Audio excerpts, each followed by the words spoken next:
All right. Welcome to my live. This is not a scheduled live. This is just taking a shot and seeing if there's anything that I can do to go live at night instead of during the day. Oh, it's much better. Oh, keep our fingers crossed, Nana. Excuse me. Maybe it's just a YouTube issue, but it's still, that's just weird. I don't know. But I thought I would jump on here for a little bit. I can't sleep. My husband just left to go to work. My son's in bed asleep. So it's just me here all by myself. Hang on here. I want to bring up chat on my tablet so I can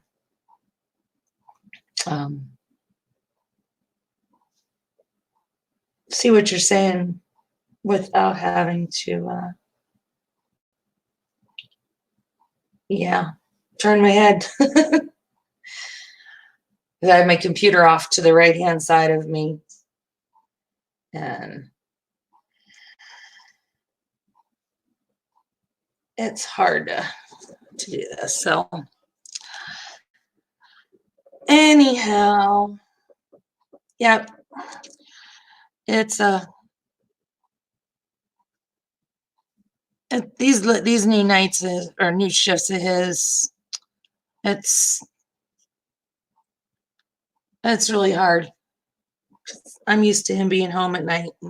I don't sleep well when he's not here, but I still have to get up in the morning and babysit and tend to my son. So I'm not getting much sleep, needless to say. So this here, I don't know how my lighting is, but this here is one of the Diamond Dots pens. Hi there, Aussie girl. Thanks for stopping in. Yes, you have your doctor's appointment, Nana. Need to message me tomorrow. I don't know if I'll get it right away or if I'll be able to respond right away. But as soon as I get a chance to, let me know what this new doctor has to say.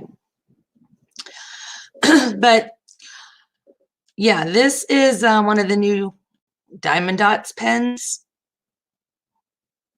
Or it's new to me at least. I went yesterday to Joann's and got the Diamond Dots drills.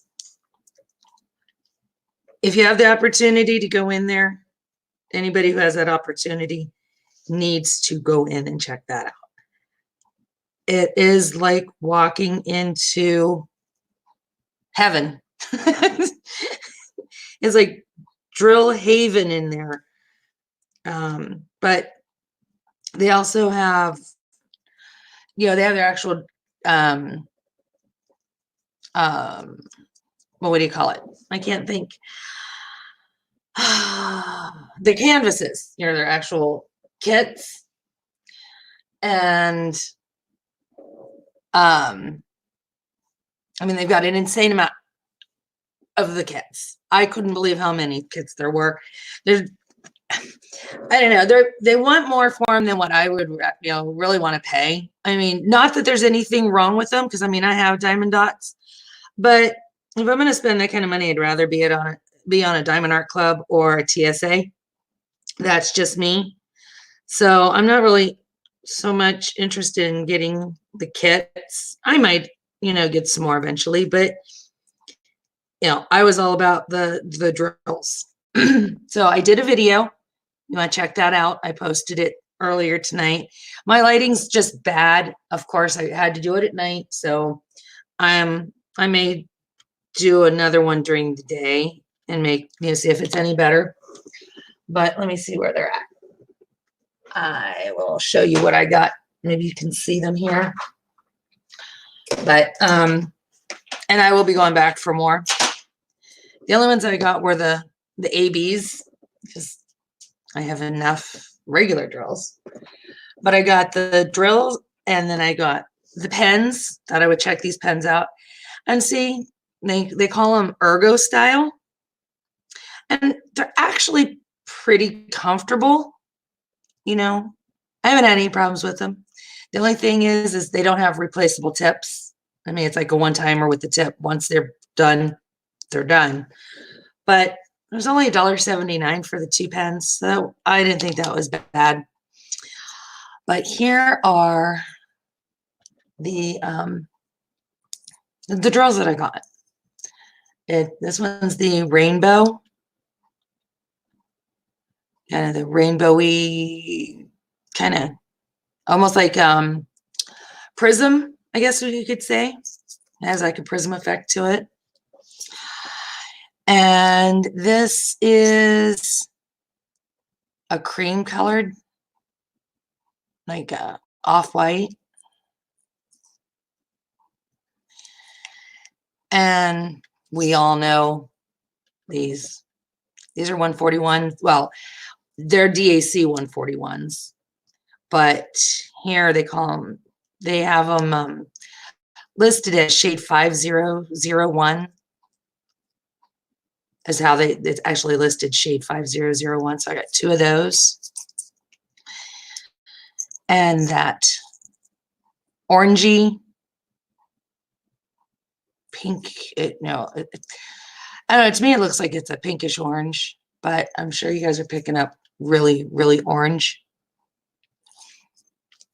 And then I got black. I don't know how, like I said, my lighting is so bad. I don't know if it makes a difference there we are. I couldn't find myself. Yeah, so these are the black. And these are my favorite. This was the last one in this one, but it is like peacock. The blues and the greens. Oh my God, I love them. I absolutely love these things. So yeah. Nana, if you're going tomorrow, and I want to respond to that, Bianca. Just give me 1 second. If you're going to go tomorrow, Nana, look online. Online, they have them listed for the regular drills. They have them for $1.19. And for the ABs, they have them for $1.79. In store, they are $1.99 for the regular drills and $1.79 for the AB. They did price match me, but doing the price match, I couldn't use a coupon, which was fine because with the price match, it was cheap. I got 40% off using price match opposed to a 20% off coupon. And when they tried to use the coupon, it was given it to me at full price and then only taken 20% off. So make sure that whatever you're wanting to get, you show them online what the price is, and they should price match it. They didn't give me any problems. She told me that, she would do that. So yeah, check them out. And what were you saying, Aussie girl? I went to an autism new group today and never again going back. Aussie girl, my son is autistic. He is high functioning, but I'm involved with some autism groups, and I'm not real fond of, excuse me, I don't mean to go in front of the camera, but I'm not real thrilled with a lot of the things that these autism groups say. I don't know. just got diagnosed. It'll actually be 2 years ago in April. Has it been 2 years in April? Yeah, it'll be 2 years in April. And he just turned 15 in December. We knew that there was some kind of an issue, something that was going on with him since he was born. But no doctor would ever diagnose him with anything other than ADHD. And I knew, I was in the medical field for over 20 years. I've worked in nursing homes. I've worked in hospitals. I've worked with home care patients. I've worked with the elderly, and I've worked with the handicapped and the mentally disabled or mentally challenged, because I don't like to say disabled. I don't like to say challenged either. I don't know. It's trying to be politically correct or medically correct is difficult. But anyway, and I knew that there was more going on with him than ADHD. It took 11 doctors and 9.5 years to finally get a diagnosis. And we ended up being able to fight for the diagnosis through his math teacher, who had brought it to my attention. Well, she had tried all different things with him to help him in school with his math. And no matter what, he struggled.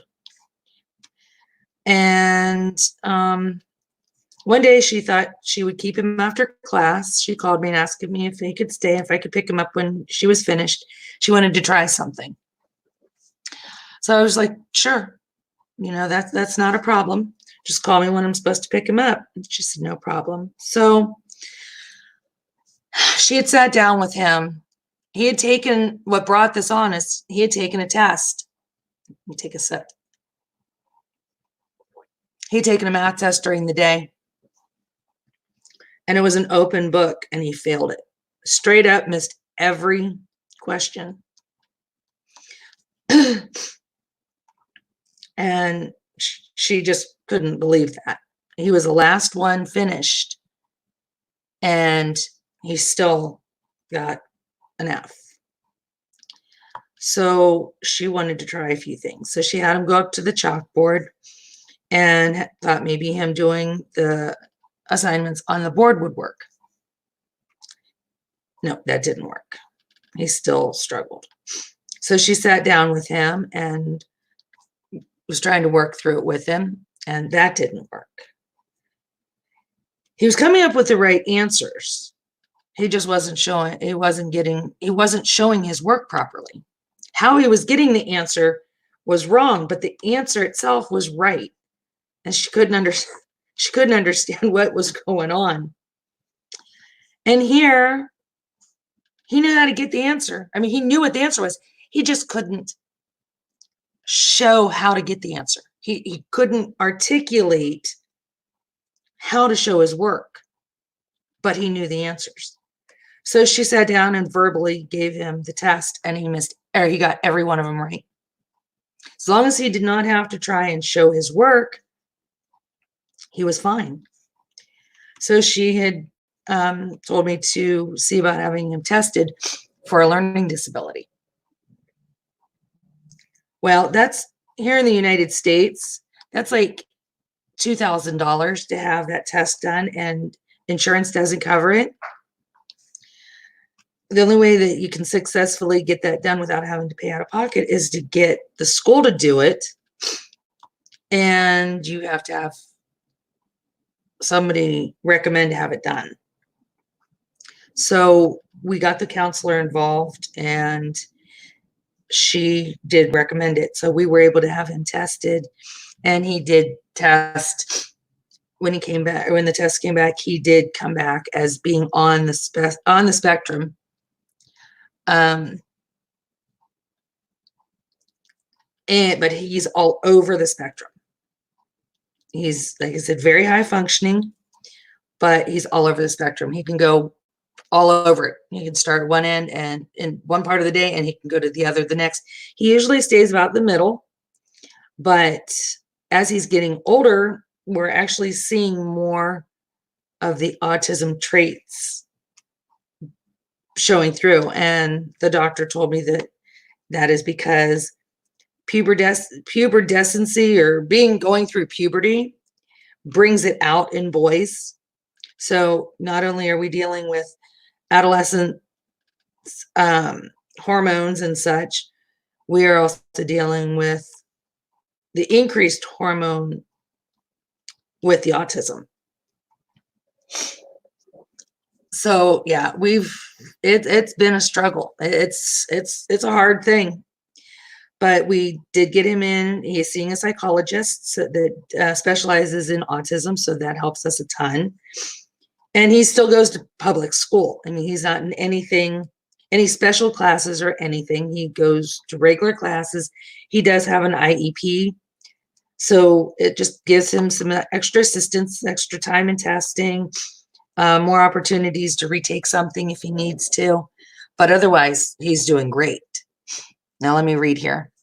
The lady who was running the group, her husband today was terrible, eating food, then wiping his hands on his clothes, then to licking his fingers. Oh, okay, that's gross. That is gross. Yeah, I wouldn't dare do that at all. Sometimes I feel guilty drinking something, well, and I can't even be seen, but if I don't, I start coughing. So I need to have a drink, but to eat and have those type of manners while eating, yeah, that's gross. That's gross. So I can definitely understand you not wanting to go back to that group. But what are you guys working on, if anything? As you can see, I'm working on Seabreeze Trail. I'm just trying to get this thing finished before Sunday, when Mindy's Diamond Moments and Kiss My Crafts start the chuck-along. Obviously, I can't use this one because it's already 3/4 of the way done. But I'm trying to get this one done before then, because then I am going to start another Chuck Pinson. Just not sure which one. I'm torn. I'm really torn. I am waiting for the new release that came out on Saturday to arrive. It's supposed to be here tomorrow.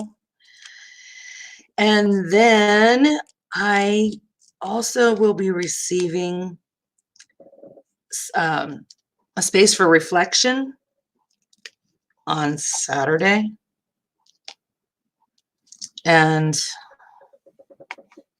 like me and Nana both agreed last night, I need a break from, I'm spilling these everywhere. I need a break from squares. This has been rough. Got a lot of trash in this. I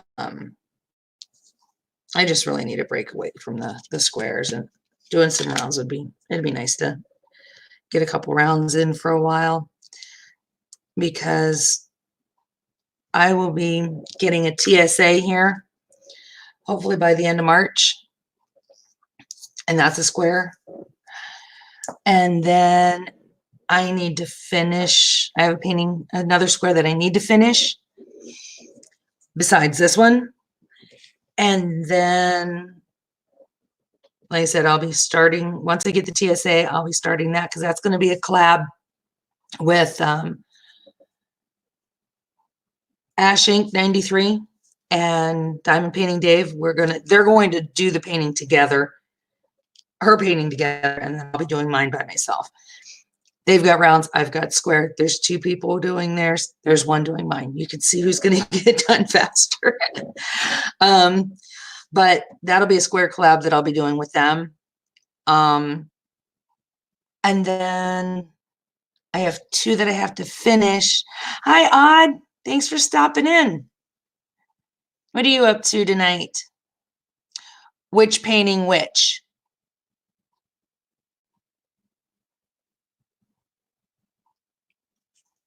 Let me know which painting you're talking about, Odd.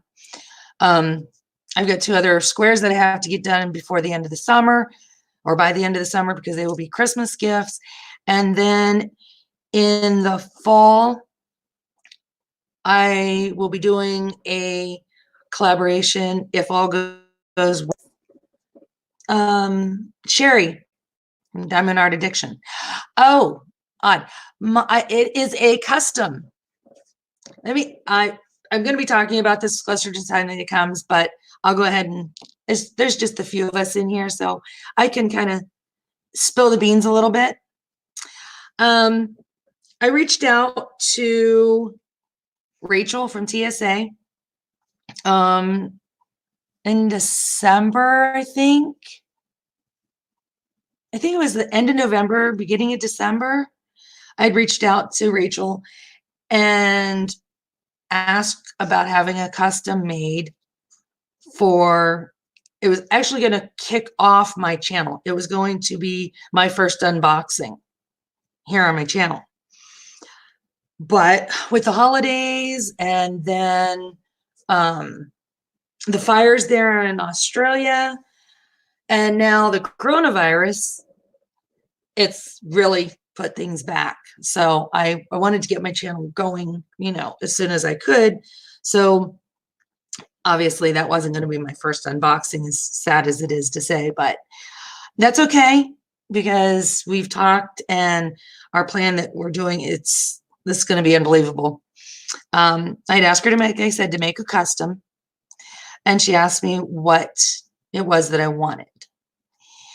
And I had some ideas of what I wanted, but trying to design it in my head, I couldn't.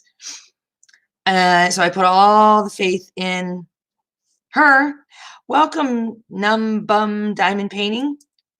Thanks for stopping in. We're just jibber jabbering tonight.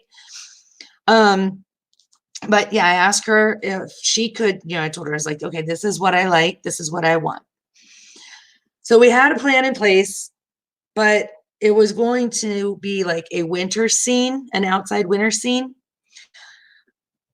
But she had mentioned she felt so bad that it was taking so long to be able to do anything with my painting. And, I just kept telling her not to worry about it. It's not that big of a deal. I understood with the fires and trying to get all the orders and customs done for people that are wanting them for Christmas. And, it's not a problem. So she messaged me a few weeks ago, apologizing again because of the coronavirus that, she was not able to get it sent over and trying to get it processed, but had some ideas that she wanted to pass along to me, that since by the time I would actually get the painting, it would probably be in the spring.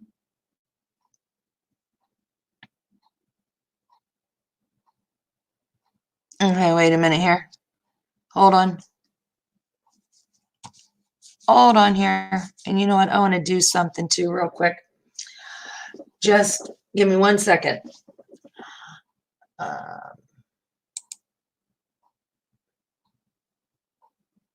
No, I don't want that. I don't want that. I want that. I need to do something here. And if I put you in, Nana, I hope I did not put you in timeout. I'm trying to, Nana, can you hear me? Can you see me? Yeah, hear me, not see me. Or did I end up timing you out? And if I did, I apologize. Hang on here. I want to,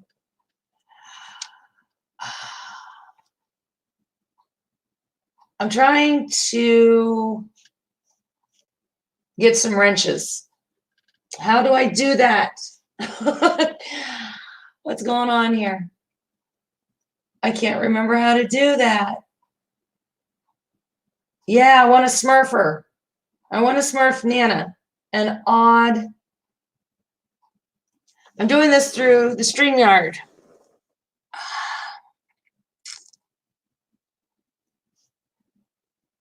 Okay, I thought I timed you out. If I time somebody out while trying to do this, please know that I will get you back. I'm not trying to. I'm just trying to make somebody make some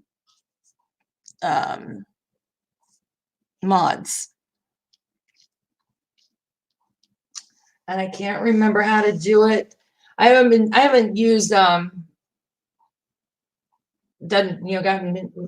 been able to be very successful in my streams. So I'm not sure how to do this. Let's see. No. Show.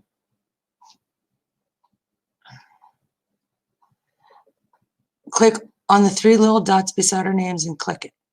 Oh, okay. Well, I clicked on that. And it says put user in timeout or block. And it was the only options they give me.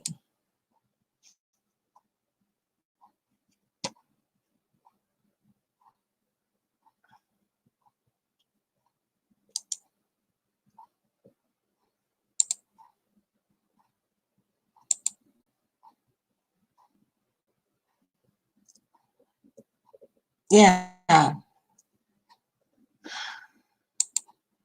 You know what? I wonder. Hold on here. I want to see something here. Let me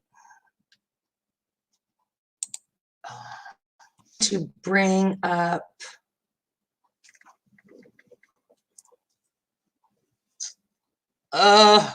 Sorry, you guys could see my mouse. I was not prepared for. I usually have Crashly or somebody in here with me that helps me know what the heck I'm doing. Let me see if I can bring this up. Am I still here? I switched. I went to.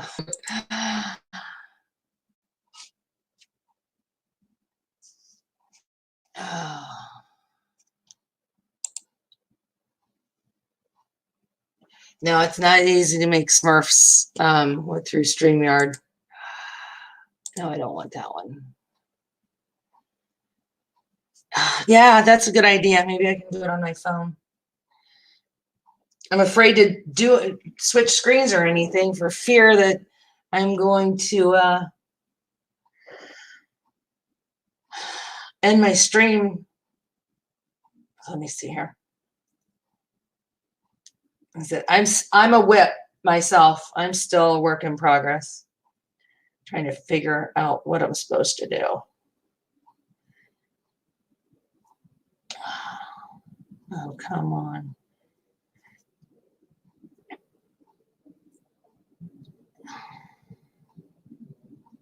All right, let's see here.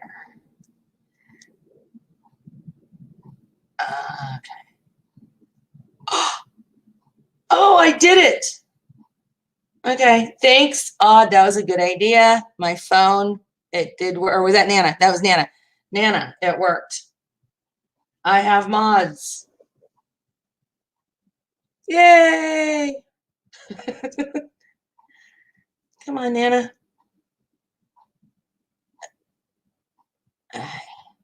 You should be blue, Nana. Okay. Anyhow, so back to Rachel. So,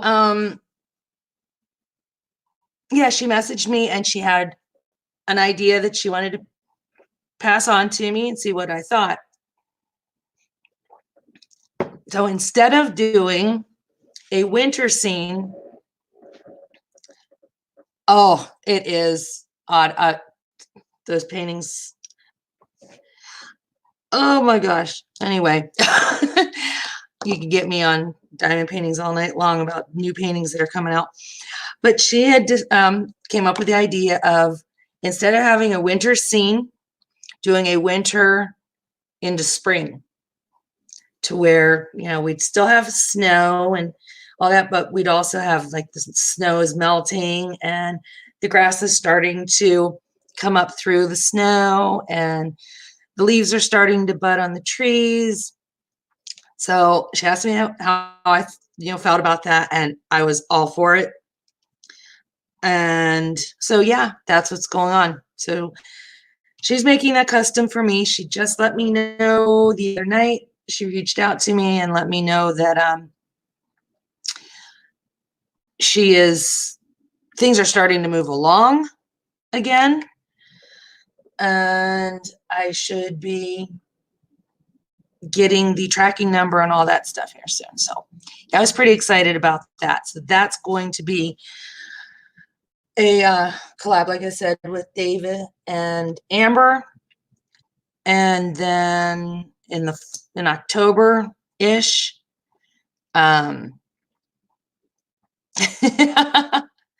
yeah, I don't, late night like this, I don't know what I'm gonna get. So I figured it's good to have some mods. And Odd But Nice and Nana are YouTubers / creators that I have seen during my entire journey. So I feel very comfortable and safe having these two having my back. I know neither of them will fail me. But anyway, October, me and Sherry from Diamond Art Addiction, we will be collabing on Enchanted Forest. That one scares me. Enchanted Forest does scare me. It will not, that will actually become the largest painting I will have even owned, much less started. The largest one is 150 by 50. I had started and completed. And it's the same type of 310, 939, and 3371 life. Enchanted Forest being 165 by 55. That's going to be, yeah, that's going to be a big one. So we're going to collab that one in the fall. We're going to kind of make it a community or a group project. Anybody who has it and wants to do it. It's 165 by 50 or 165 by 55. One or the, I can't remember exactly, but it's huge. And of course it's all, I mean, all dark colors. There's only a few colors that aren't like I said, there's 939s, 938s. There's a lot of green. So the greens are like, it's got 470s, it's got 895s, 890s, 904s. I only say that because these are the exact same colors of green that's in this is on there. That's the only reason I know that. So, but yeah, that's going to be a big one. It's going, and it's square. So that's going to take a long time. So yeah, I've got a lot of different things that I've got in the works. And that's why, you know, trying to get, yeah. Wow. Trying to get things done now that need to be done for gifts. I'm trying to do. I need to finish my second Jesus blessing. I've done one. That was a gift for my uncle for Christmas. And now I need to finish. I started my mom's. I just need to finish it. And then I go and keep ordering more Diamond Art Club because I have a sickness for Chuck Pinson. I'm not even getting on there. My email's going to come on Saturday. I'm deleting it. I cannot buy any more paintings right now. I cannot. I have 3 coming over the next 2 days. Yes, the one Rachel Ray's doing, Odd. Yeah, I have 3 coming now. I still have 4 up in my craft room that I have to unbox. Not to mention what I already have in my stash. I just ordered a bunch of was it Elizabeth Ward or Darcy or whatever the name of those the storage things. I have 4 of those coming tomorrow or this weekend, plus the extra little containers because I'm going to need them for these paintings. I ordered a bunch of stuff to make some cover minders because, yeah, I'm going to try and start making cover minders. Yeah, Odd, I have. And, you know, I'm on the fence because I've never done a Dreamer design. When I first started diamond painting, Dreamer's design had just, I don't know if they had just come out or if they had been out, but they were having the issues. And now they've got the 2.0. I don't know, I'm kind of on the fence. I know what I'm getting with Diamond Art Club. And I know not everybody likes Diamond Art Club, and that's fine. That's everybody's, they're entitled to pick and choose who they like and who they're going to buy from. I, on the other hand, I haven't had any problems with Diamond Art Club. Or the few little issues, and I say very little issues, that they've been fixed. So I know what I'm going to get with them. I don't know what I'm going to get with these with Dreamer Designs. I really don't. I know that I see a couple faces that, because I said, was it Natalia or Natasha or whatever her name is, that does the unboxings for for Dreamer Designs. She showed one of his paintings that she'd completed. And I wasn't real thrilled with the rendering of the faces. And I know, at least with Diamond Art Club, we haven't had a lot of faces in his paintings that Diamond Art Club's had so far. And they may render the same both places. I don't know.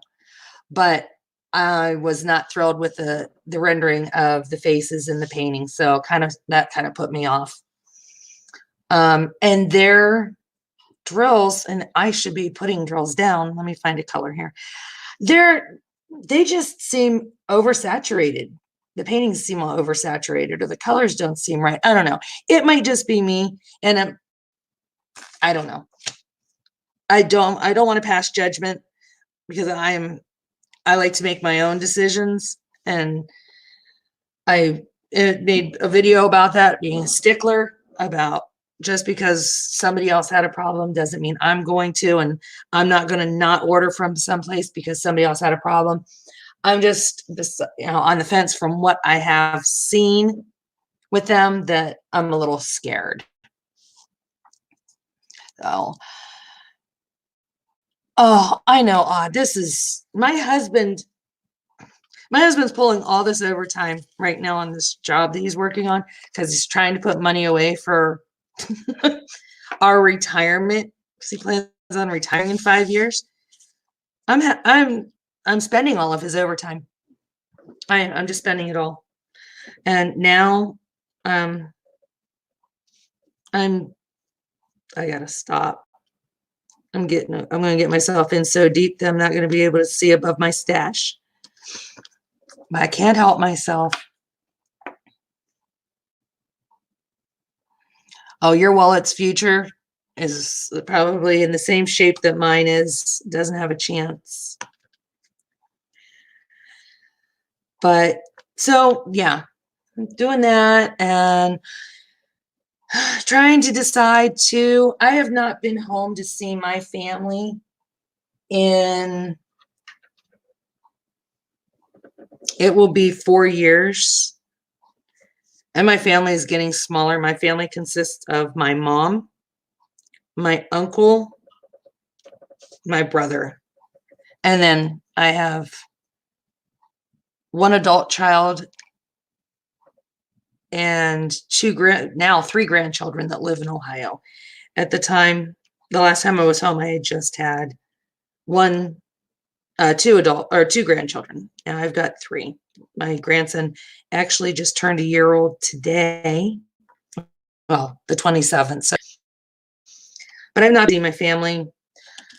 I had neck surgery in 2018 that prevented me from going home. And then this past summer, we had plumbing issues that had to be taken care of. So I couldn't go home this past summer. And my mom is starting to get very upset that she hasn't seen me in almost 4 years. So I'm trying to decide on that because it's either go back home to see my mom and my brother and my uncle and the one child and the grandchildren, or go to Georgia to see my other daughter and granddaughter and new granddaughter. So I was blessed with 2 grandchildren this past year. So I had a grandson born February 27th of 2019, and I had a granddaughter born November 6th of 2019. And one lives in Georgia and one lives in Ohio. And I cannot do both because my son is going to be going to summer school just so he's able to continue in the routine of school. So, yeah, I was like, I feel, how can I go see one and not the other?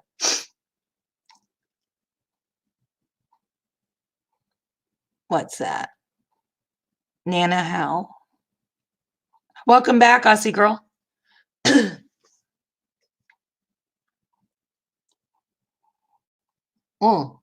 I don't have a wallet. Okay, I got it. I seen it. So, yeah, which again, with all the paintings that I have to do, traveling is obviously not a smart thing because I won't be able to take them with me, not for the size of paintings that I have to do. And the TSA painting is going to be huge. Well, I think it is 60 by 100. So that's going to be a big one. Yeah.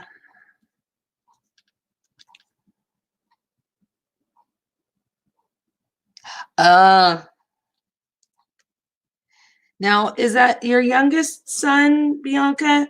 Is that, I seen one of your videos. You were doing a live, I think, or I can't remember when it was, but I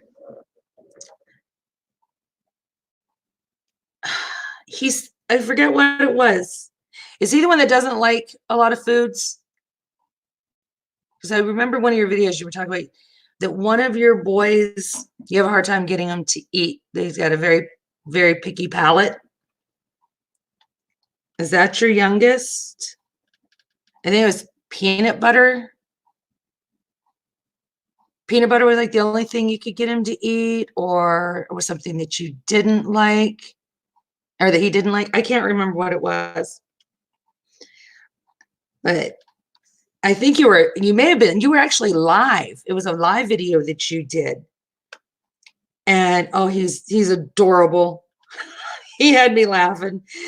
He just had me smiling from ear to ear. He's absolutely adorable.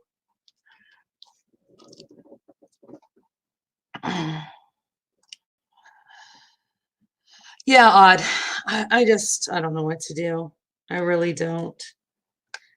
Because I know the daughter who lives in Georgia that just had the baby in November, her oldest daughter, her birthday is the 24th of April. And she calls me Gigi.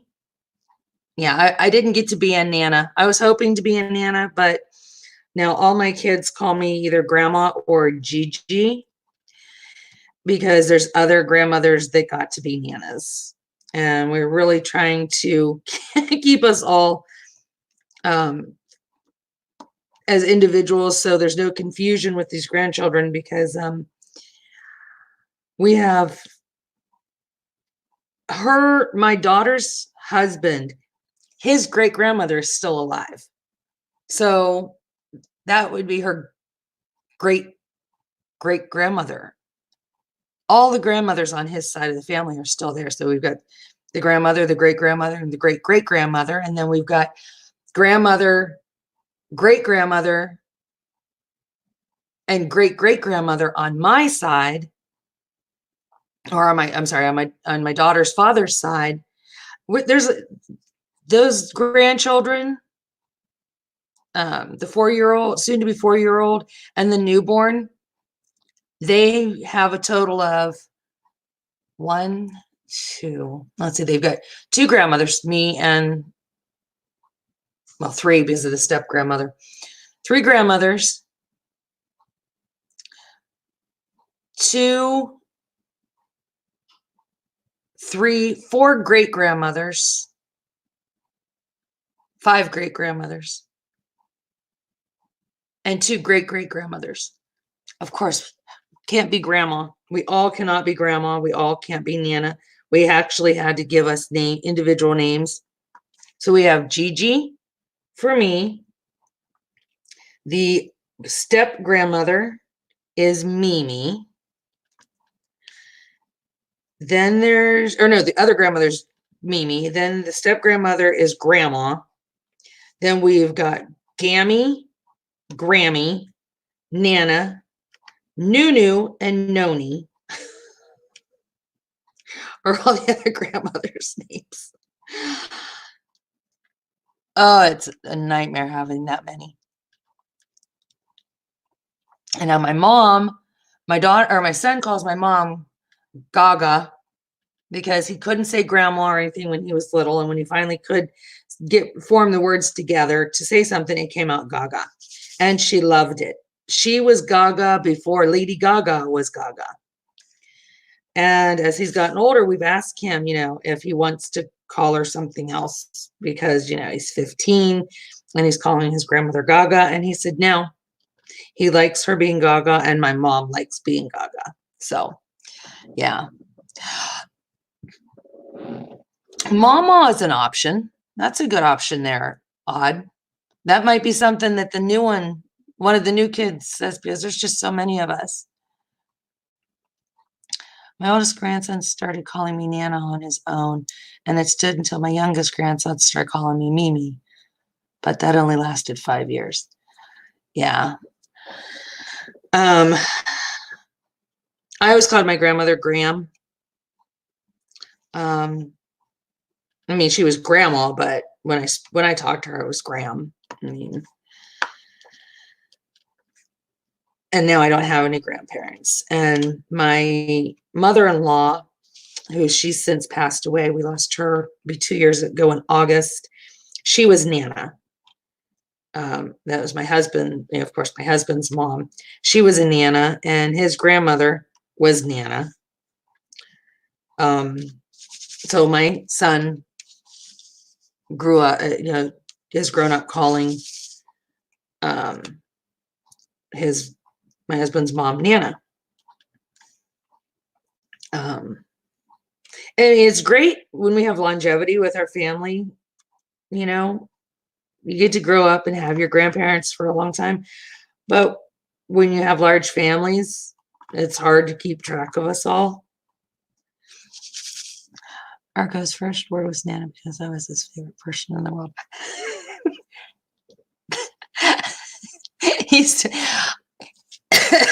I love that, Nana. That's funny.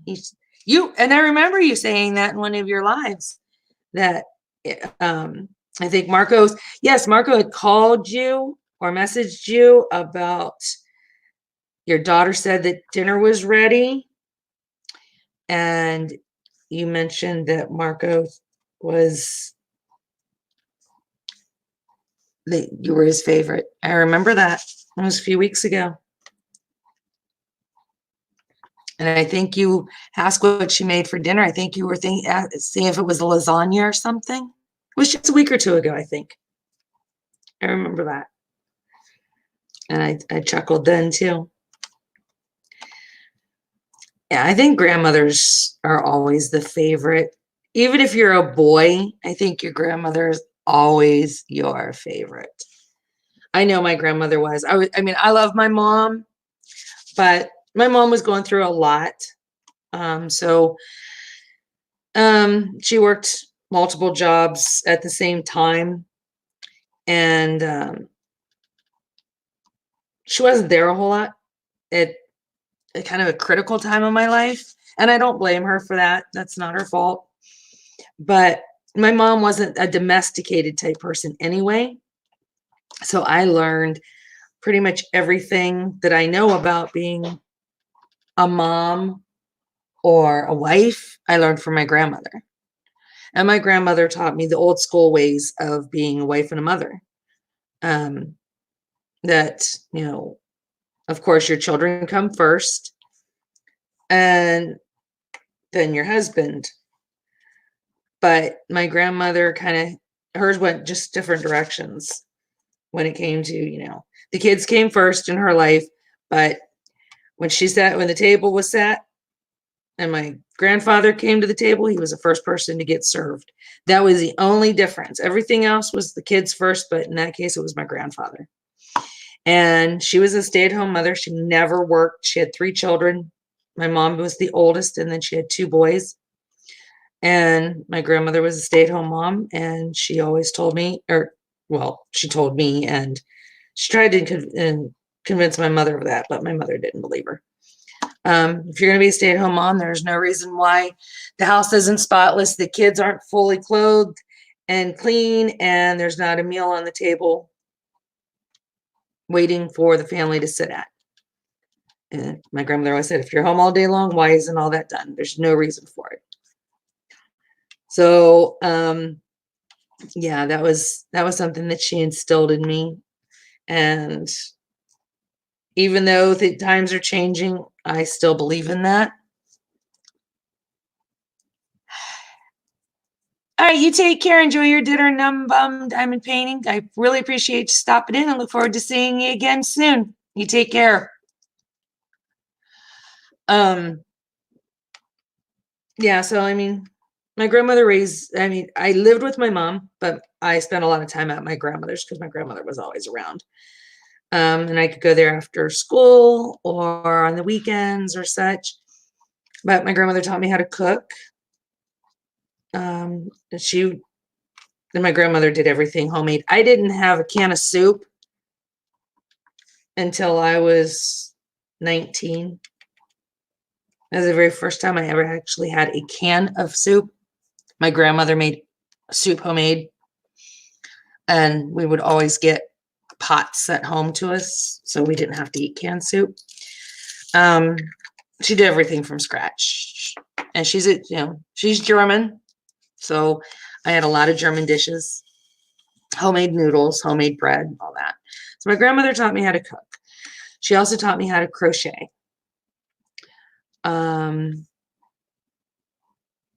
I got my crafty side from her. So yeah, my grandmother was my best friend. And she taught me well, but I lost her.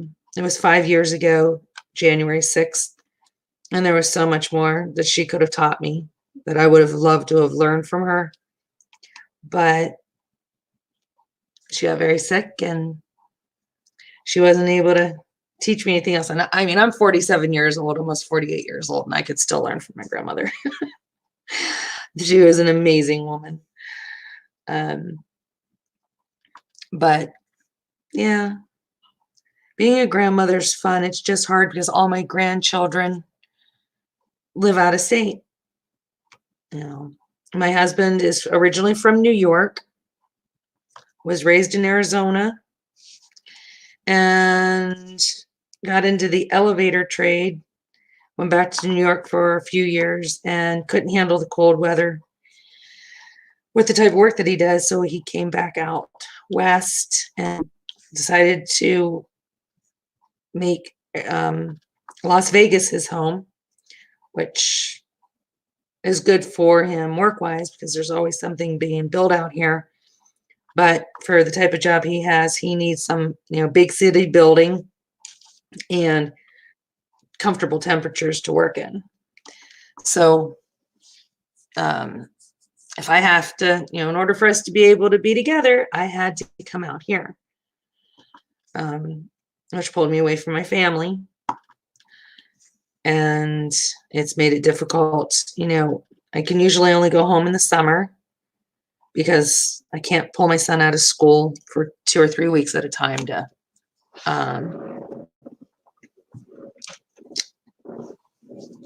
go home to visit. And if I'm going to go home to visit, I'm going to go home for a lengthy time, since my visits are so few and far between. And now that he is having to go to summer school, and like I said, he's only going to keep him on a routine. I mean, he has all A's and B's. He's in charter school, so he only goes to school 1 day a week, where he's physically in school for 4 hours. And then Tuesday, so he goes to school on Mondays, and then Tuesday through Friday, it's charter school. I mean, it's still charter school. Tuesday through Friday, it's at home. He does everything from home online. So it's nice there, but he's going to have some hard classes for his sophomore year. My mom's not able to. She has got horrible rheumatoid arthritis, and she's also got early onset dementia. So yeah, she's not able to travel. She's not able to travel by herself. And with the kids being so young and stuff, nobody can afford to pay for all these airline tickets, because you figure, we looked it up just for my mom to try, because she was going to come out with my cousin. My cousin was going to take some time off work and bring her out. But when we looked to see how much the airline tickets was going to cost, it was going to be insane. So yeah, just for 2 people, it was going to be close to $800. And those were, one of them was a senior citizen. So that was going to be almost $800 round trip for 2 tickets. For the one daughter that lives in Ohio, she's got 3 kids. Yeah, she's not going to be able to come out. And my brother's a whole nother story. He's 4 years younger than me, never been married, doesn't have kids. And now all of a sudden he meets this girl 6 months ago. They started dating a month ago, and they're engaged to get married. I don't know. I don't even know. So, and the girlfriend she's taking control of my mother's home. Family drama. Yeah. And see, $400 round trip. I mean, that's not bad for one person. I mean, because the thing is flying to Vegas is more expensive than it is flying from Vegas, I think. I forget how it goes. But yeah, and to be honest, I hate to fly anymore. I mean, especially now we got this coronavirus thing here. I don't want to get on a plane anytime soon. That's for sure. But flying isn't fun anymore. I mean, I never even got to experience what it was truly like to fly. And the airline industry's changed a lot. My father-in-law used to work for American Airlines. And I hear the stories of how, hospitality in airlines isn't as it was. And for what you're paying to fly, and you're getting stale crackers and stale pretzels and dried out peanuts. It's just not fun. Yeah, I heard that too, Aussie girl. Right now, this Japan's having dealing with it, as well as it's now coming to Europe. I don't know how many cases we've actually had here in the United States, but it's getting scary. I mean, it's always been this from the beginning was scary, but now it's getting petrifying. That I live in a city that, of tourists, and we have a lot of Asians that fly here, and it's scary.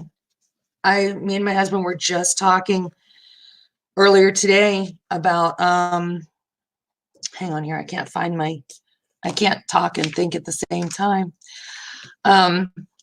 We were talking earlier about stocking up on food because we have risks of a lot of food shortages, but not even just that was my concern.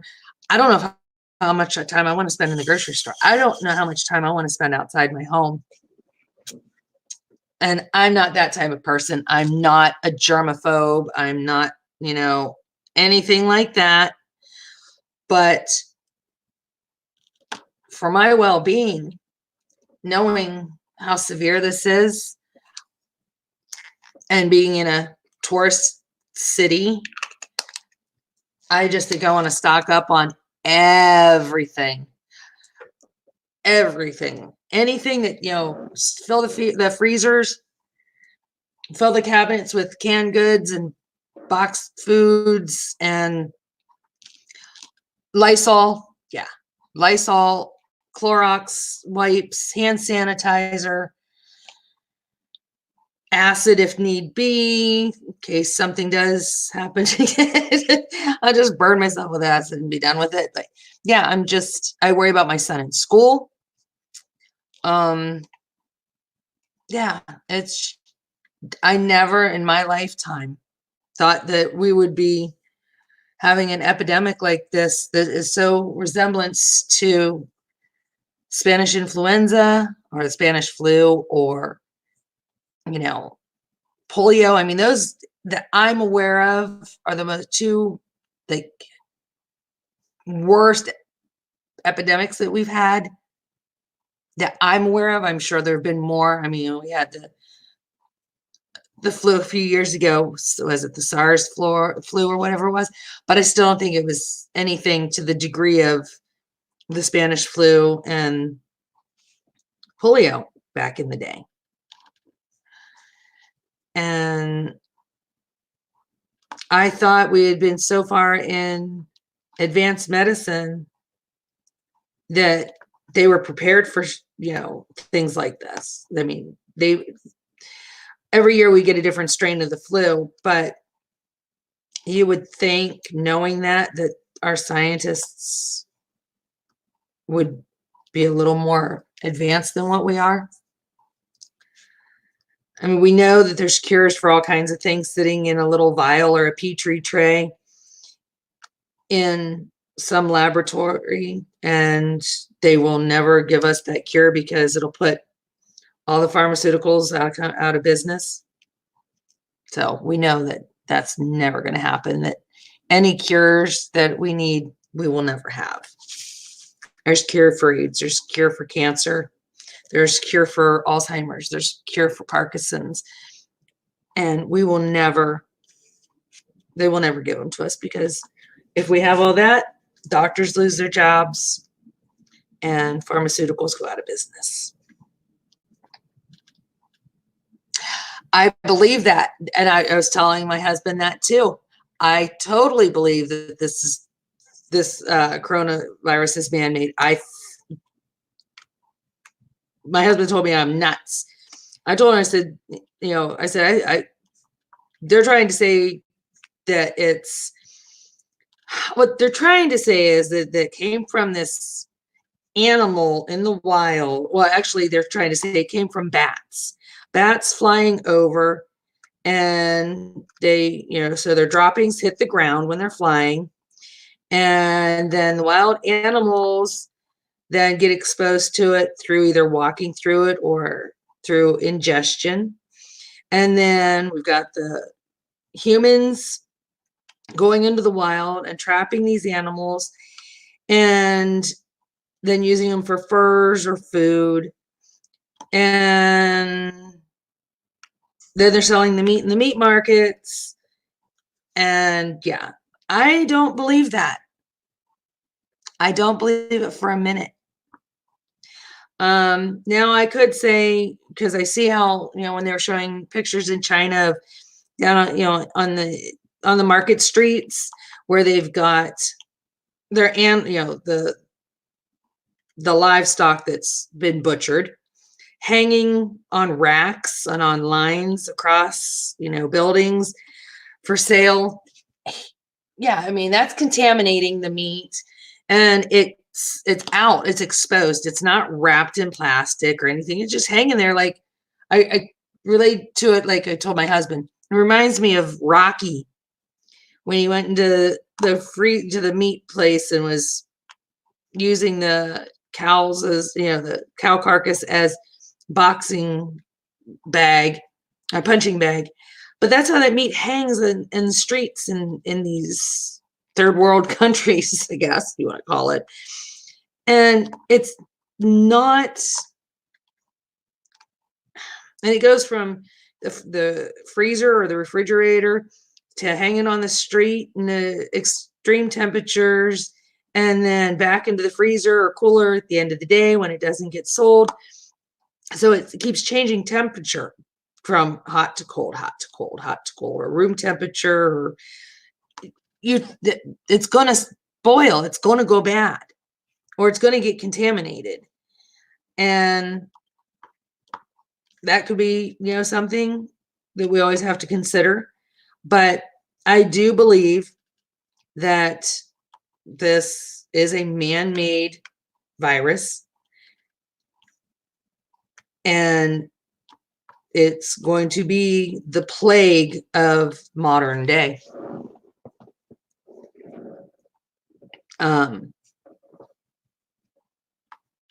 My husband told me that I've watched too much TV. And he's probably right. I probably have. I've either watched too much TV or read too many books, but he said I've always got some kind of a conspiracy theory. And I said, well, it keeps me entertained. I'm very entertained in my own head.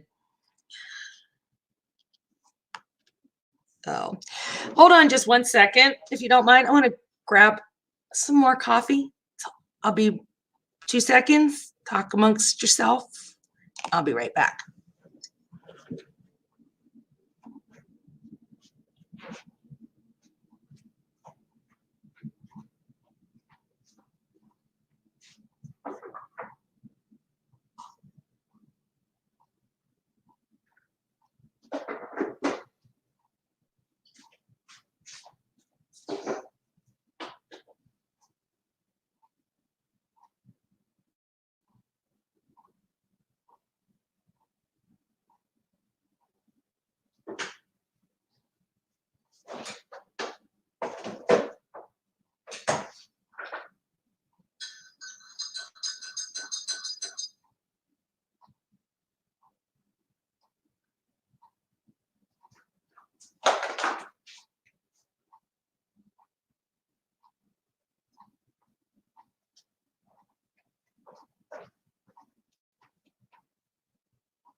One second, I'll be right there.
Sorry about that.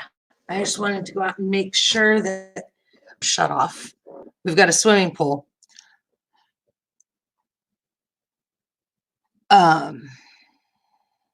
And it's supposed to shut off at 1 o'clock, so I wanted to make sure it shut off.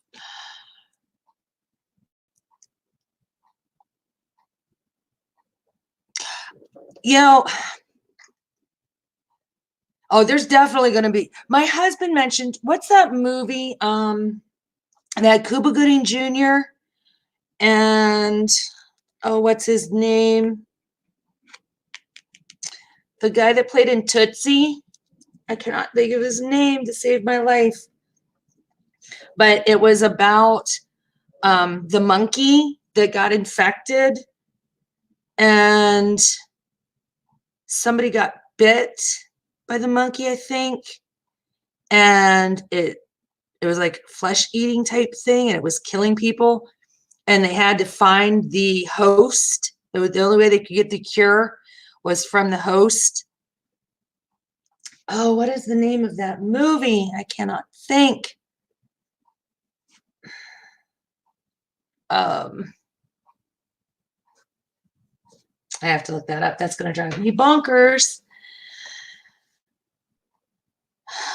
Let me see here.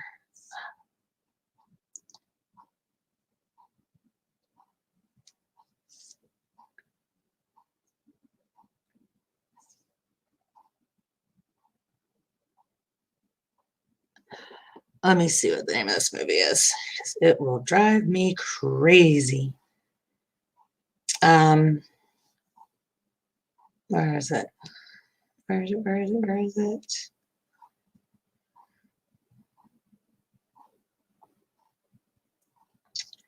All right. It was Outbreak. Yeah. And it had Dustin Hoffman. Yeah, Dustin Hoffman and Cuba Gooding Jr.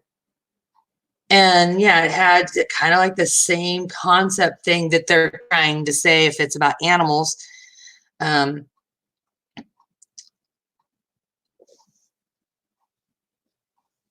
Yeah, and you're probably right, Nana.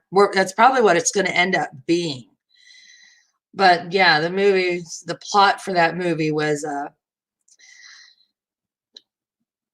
during the 1967, during the Kinzania, I can't pronounce that, so I'm going to try it. A virus called Matoba, which causes deadly fever, is discovered in an African jungle. To keep the virus a secret, the U.S. Army officials Donald McClintock and William Ford destroyed the camp where soldiers were infected. So they were infected soldiers, is what it was, who then came home, and there was a virologist was sent to investigate the outbreak in Zaire, and they were concerned of the spread. And I mean, this became like worldwide infection. They were testing animals in laboratories, and they were selling these animals on the black market. I mean, it was crazy. And yeah, these people were just dropping like flies. They said it was a quickly mutated strain of a virus that was capable of spreading like the flu. And my husband said that's what he thinks this is going to turn out to be. That nobody's going to be safe. And I don't think that I think at some point even masks aren't going to be enough. And we've been watching the stock market lately. The past 3 days, stock market's been really bad. And out of all of the markets, only 2 markets stayed in the green today. Everything else was red. And why is that? Why did 2 of them stay green? Oh, it's because 3M is making money hand over fist with masks because they make the reverberator masks and such. But also Clorox and Lysol. They are still making money. As everybody's, buying it up, buying it in mass markets. They're saying that the masks are being sold. A box of masks are like usually $5 or $10 a box. And they're seeing them being sold as much as $50 to $100 a box. Masks are a hot commodity right now. Stores are out of Lysol because Odd and me went and bought a bunch. Me and Odd are buying up all the Lysol. Clorox bleach, which most people will not use because, you know, the chemicals, well, chemicals what we need right now to kill this. As I said, you're stocking up on all the Lysol. That's why the stores or the shelves are empty because of all the Lysol. The masks, though, is what I was saying, that companies are running out of masks. See, the Lysol is what works. If more people used Lysol, we wouldn't have the problems that we're having right now. But yeah, so what is this world coming to? I mean, I don't even know how many deaths we're up to now. The girl I babysit for, her father, he works with not with airlines, but with air traffic or something to do with planes. I don't know what it is, but he doesn't work with like an airlines. But he traveled to Japan. He said, you know, he had to go for work. Now, there's not a job out there that's going to make me travel and be exposed to this. There's nothing. So if they don't get this under control, I'll definitely won't be flying or seeing my family this summer. And I am not driving cross country by myself. That's not going to happen either. So yeah, thank God for technology. We have video messaging and video chatting, and my mom's just going to have to be satisfied with that because I'm not going to risk me and my son's health and our life to travel. Not right now. No. Not going to happen. So what's everybody's plans this weekend? Besides anybody who's going to be starting on the DP along, or the Chuck along, I should say, on Sunday. And let's put some hearts up and keep Nana in your thoughts for tomorrow. As she's got to go to the doctor and we've got to get good news.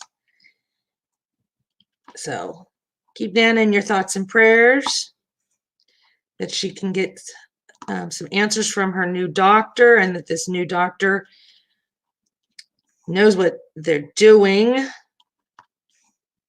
and that Nana comes home tomorrow and says, yes, I'm starting my Chuck along on Sunday with everybody else. Well, yeah, it's actually today. It is after midnight. So yeah, for Friday. Her appointment's Friday. Is there a playlist for what, Bianca? For the DP along or for the Chuck along? Is that what you're talking about? For anybody who's interested in the Chuck along,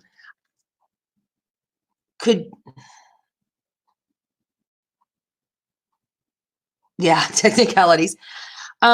Nana or Odd, could you go ahead and put the link for Mindy's channel in for me? So anybody who's interested can go over to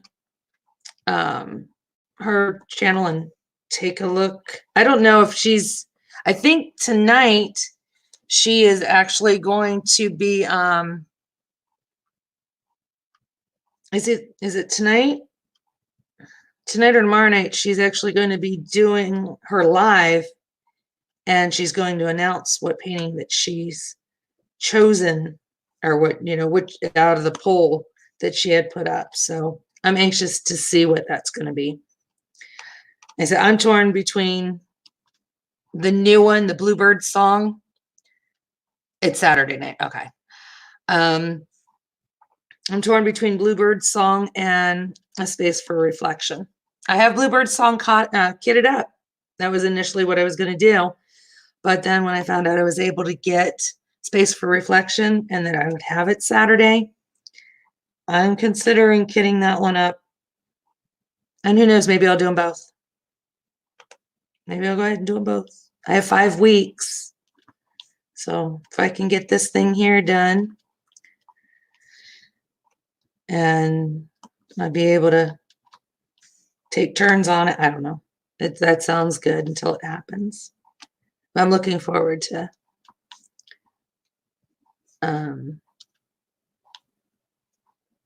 the Chuck Along,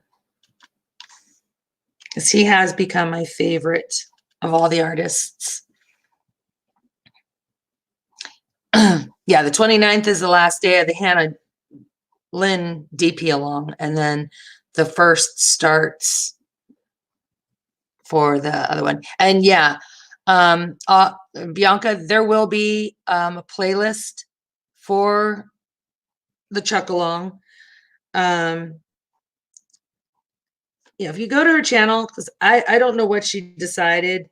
I know that she always has, Mindy always has surprises along with her DP Alongs. There may or may not be a giveaway attached to it. Just kind of have to watch and see. Mindy's very sneaky with her giveaways. I like how she does it.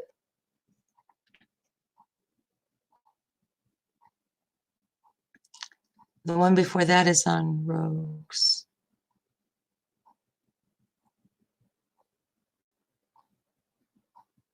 Yeah.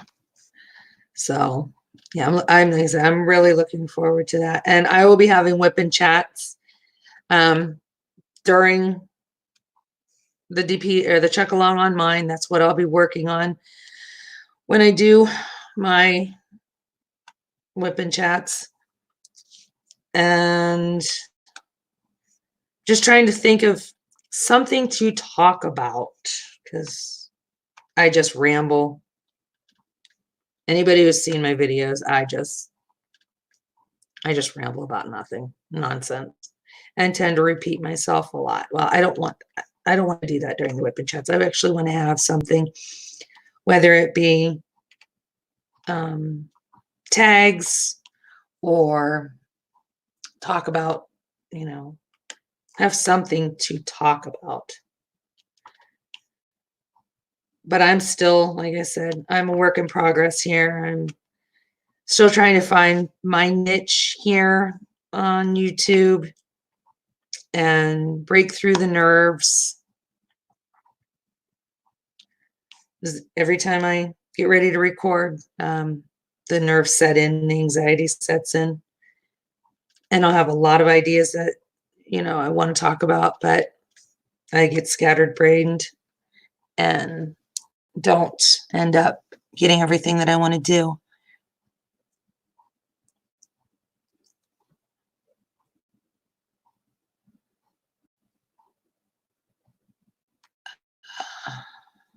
You don't have any Hannah Lynn's, Odd?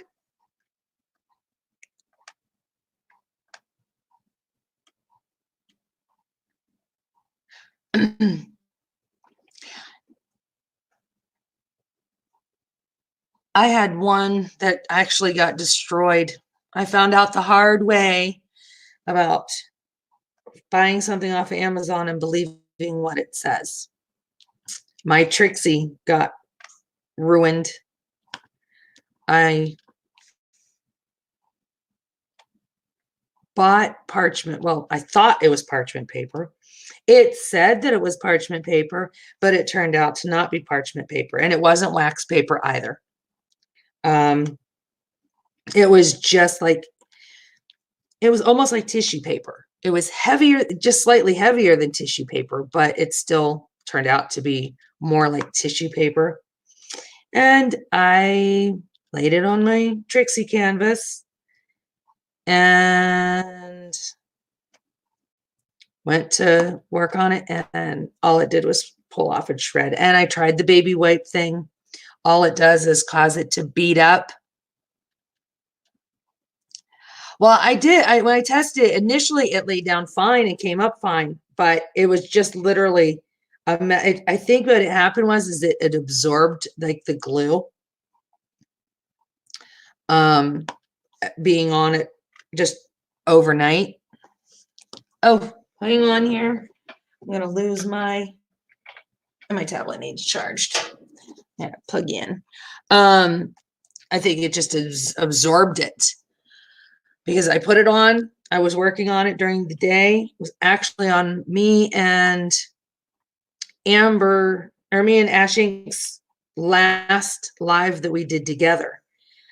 And everything was fine that day. No problems. Overnight, I didn't work on it throughout the night. The next day I went to use it or start working on it. When I pulled off the thing, it ripped. I just stuck and it just started shredding.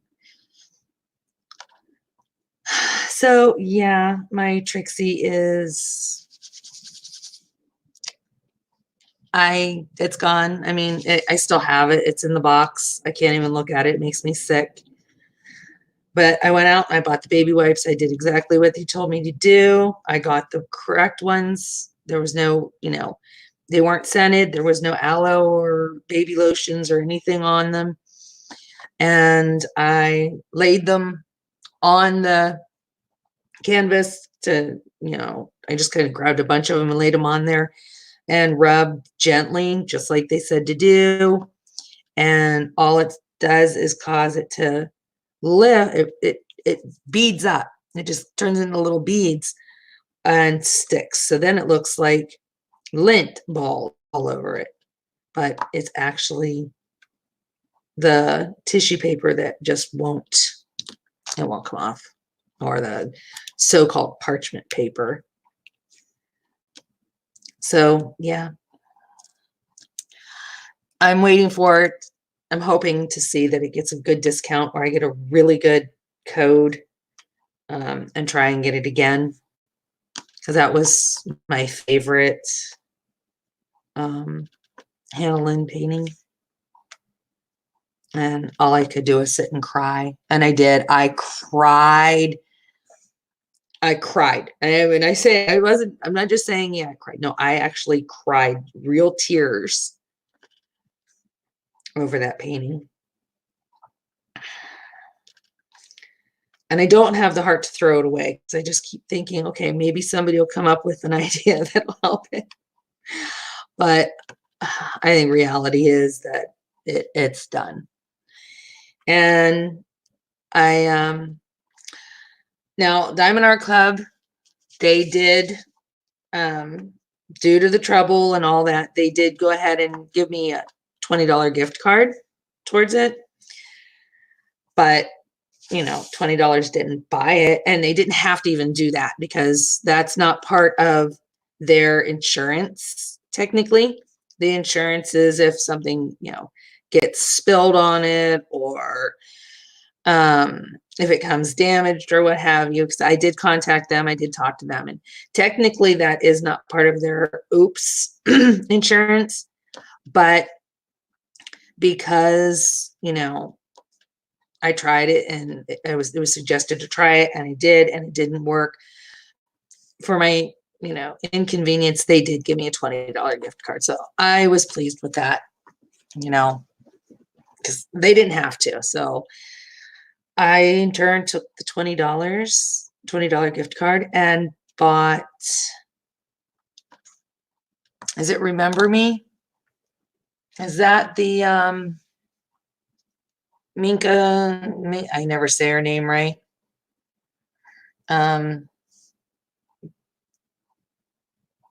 What's her name? I can't think of what her name is.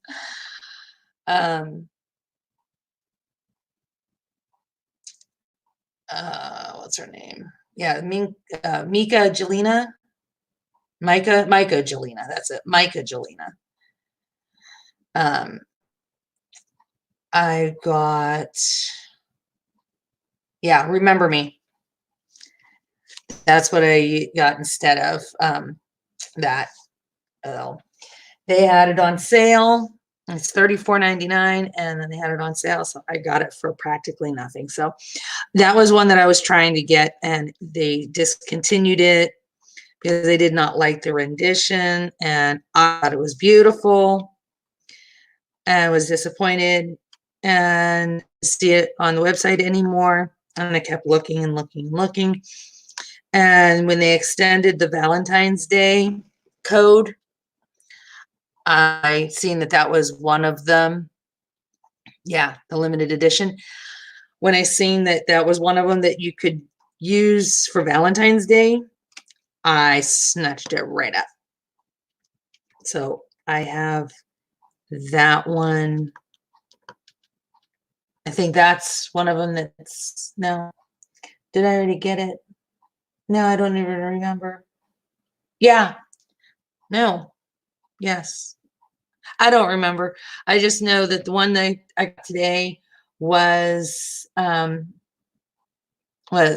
in a Frosty Place. So Kristoff and Anna, or Kristoff and Elsa, was it? Anna. And then I got the Chuck Pinson that was released on Saturday, that new release. I got that. And then I have Space for Reflection that'll be here on Saturday. So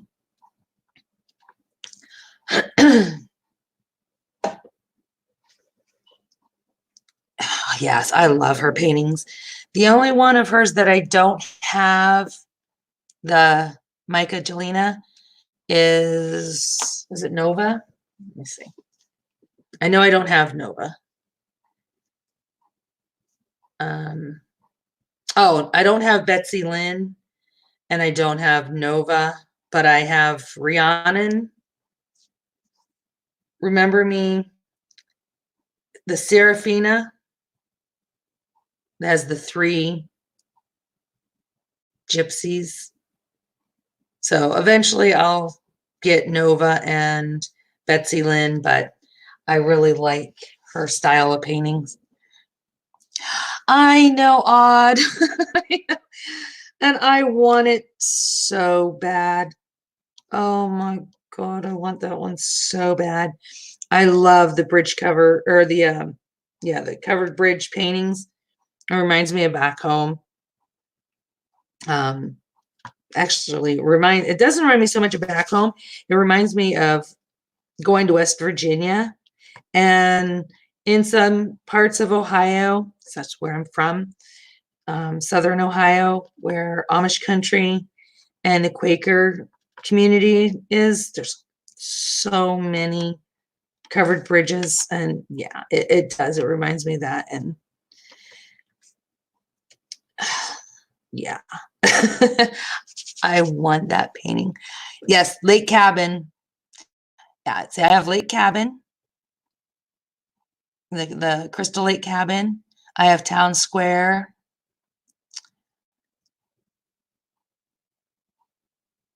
And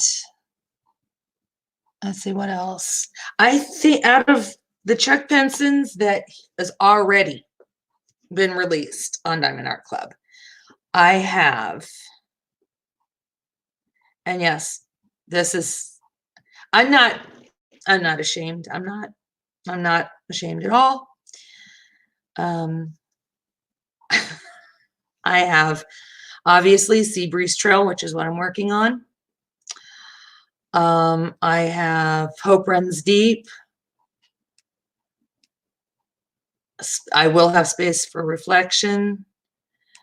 Cottage by the Sea, A Moment Down Memory Lane, The Way It Used to Be, Christmas at Times Square, Catching Dreams, Bluebird's Song, and I think I have Seize the Day too. Yeah, I pretty much have them all. Almost all of them. Island Time I don't have, I'm pretty sure. But I think I have all the other ones. I think Island Time is the only one that I don't have.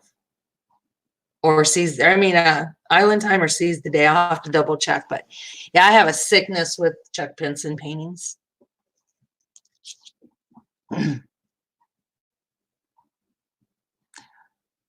Which one? It's Dominic Davidson, not Chuck.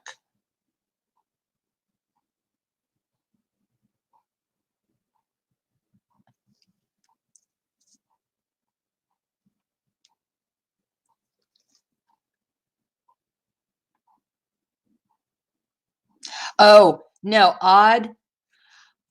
From what Diamond Art Club said, they showed there's like 27 Chuck Pinsons that are in queue, and it will be 50-50. More people are saying that they want them to come out more in squares. Crystal Lake Cabins is dominant. Is it really? That's right. That's right. That's right. That's right. You're right. I forgot about that. Thanks, Nana, for correcting me. I completely forgot that that was that Dominic person. That's right. The new artist. But yeah, I seen where they were talking about that because a lot of people were saying that they wanted more square Chucks, and they said that out of the what's in queue, it's about 50-50 round versus square. I just hope that these squares they start working on the square drills more for his painting. Well, for all the paintings, of course, but especially for his, because I'm going to tell you, I know this is one of the older ones, the Seabreeze Trail, but all these drills, this is my trash. I mean, dump this in here and let you see. Oh, come on out of here. This is all only from this painting. I have I ended up with a lot of rounds in here for some unknown reason, but this is my trash. And I'm not done yet. Sorry, it's blurry. That is a lot of trash. I've got, and the trash, I mean, it's just like, as you can see, this is actual trash here. This little piece here, but a lot of drills with nibs. A lot of them that are stuck together that when I try to break them apart, then I end up nibs on both sides. Misshapen ones, concaved. A lot that have like, well, that one went flying. That one went flying across. You can see that, maybe not, you can't, but it's got a lot of excess. Yeah. So I haven't been real thrilled with this. I've had to pick through a lot.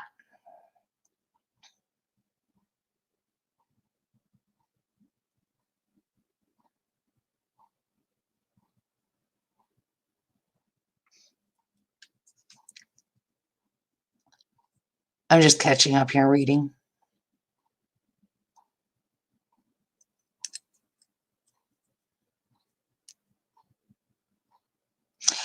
Bianca, Chuck, what happened was, this is what I've gathered. So don't take me that I know what I'm talking about necessarily.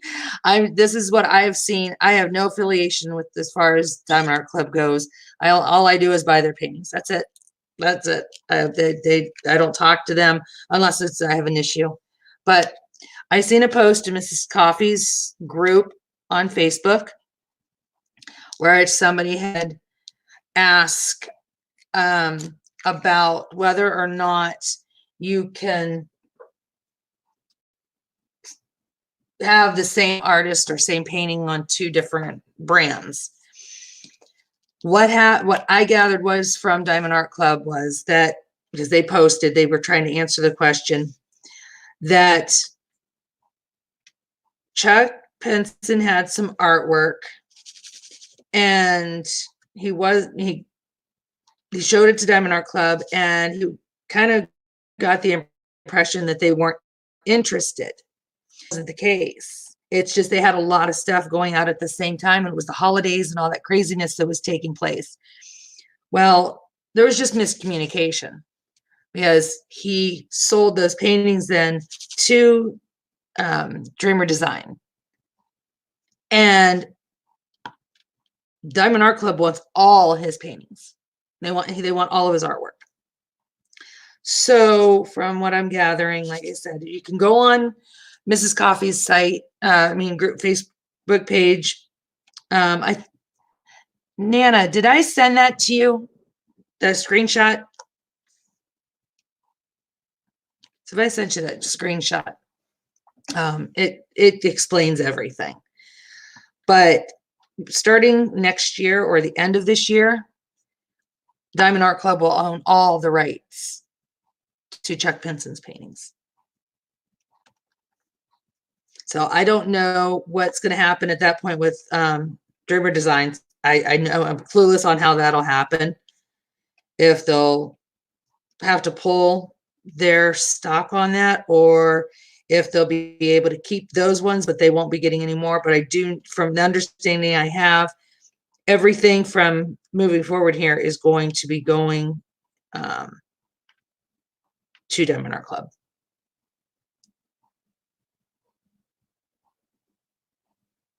Yeah, like I said, I don't know how long they'll have them, and I don't know what kind of hoops they're going to have to be jumped through to make that happen. I just know that from the post that Diamond Art Club made, I think it was yesterday or Wednesday, or I mean Tuesday or Wednesday, because I forgot today's Friday, that they are, and there's some people are pretty upset because a lot of things seem to be kind of being copied from Diamond Art Club. The rewards program is now the exact same method. Everything about the rewards program is the same as Diamond Art Club's. The boxes are now the same as Diamond Art Club.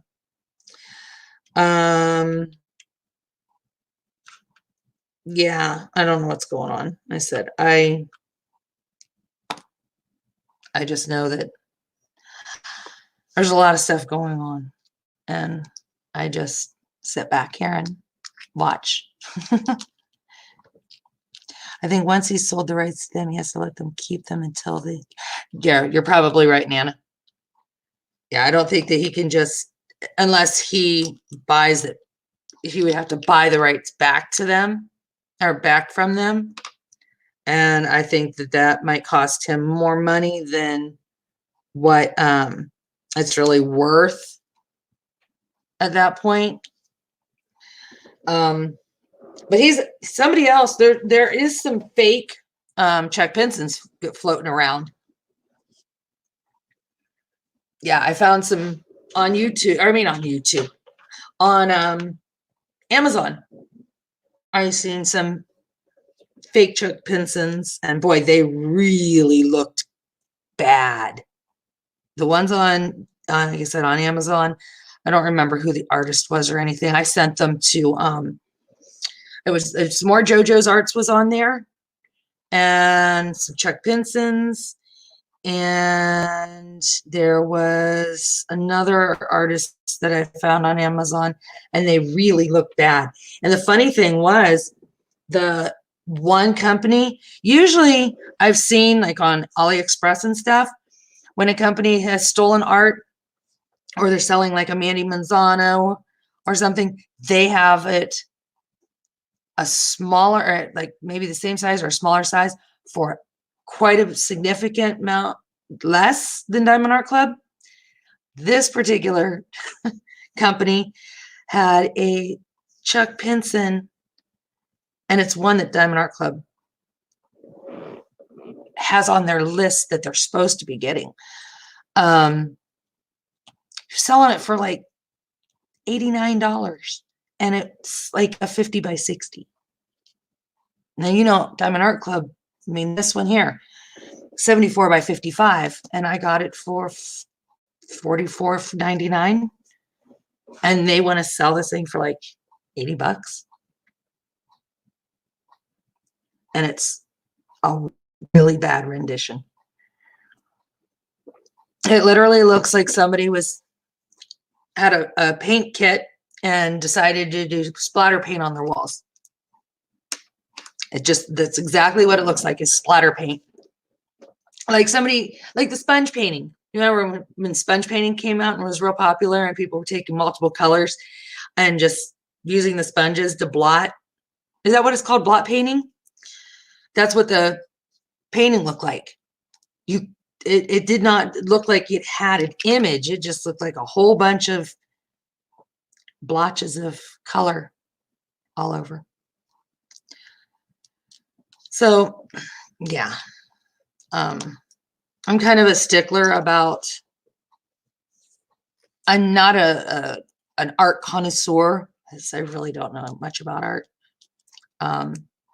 But I'm a stickler on making sure that the artists, that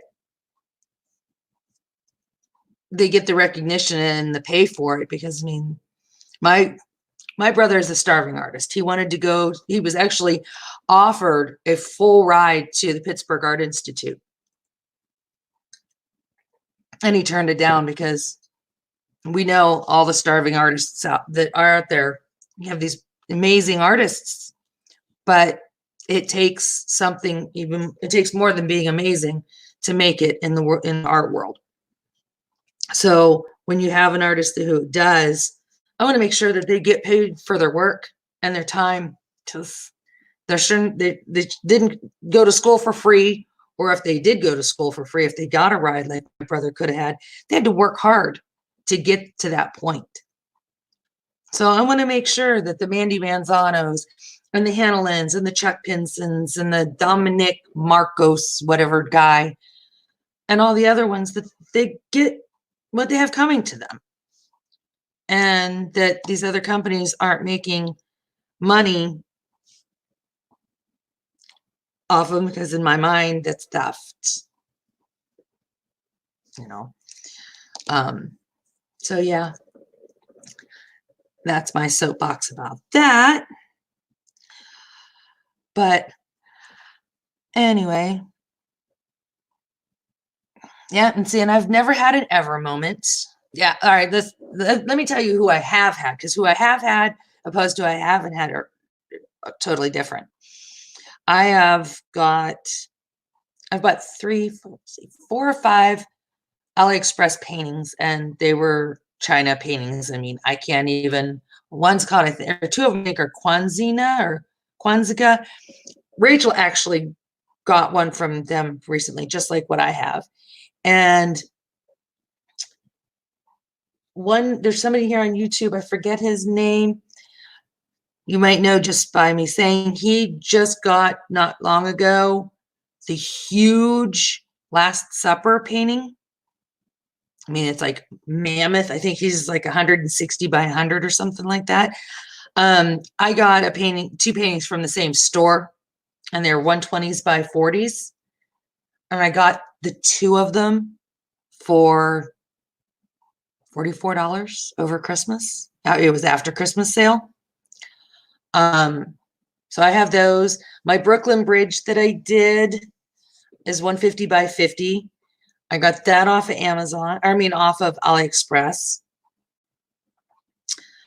And then I have 2 small ones, but the rest of them have been either Diamond Art Club or a few off of Amazon. I've not done any Hoolicans, no Ever Moments, no Dreamer Designs, no CES deals. Yeah, I haven't, none of those. I have a few Diamond Dots, but yeah. I did fortunately say that the first painting I did was not a Diamond Art Club. So now I've have an idea of what they both look like. Sorry about bumping you. So yeah, I'm pretty spoiled now with Diamond Art Club. And my TSA, cannot wait for my TSA to come. I just cannot wait for that one. I have a feeling when it gets here, anything that I'm doing is going to get put off to the side.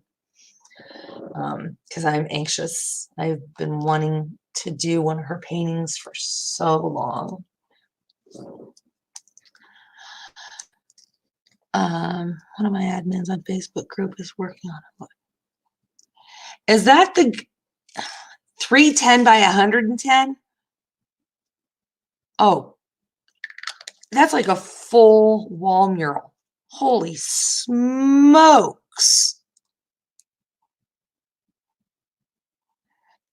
Yeah, I heard Every Moment is they got their customs really got them, didn't they? Because everybody was ordering customs. Is that what happened with Every Moment?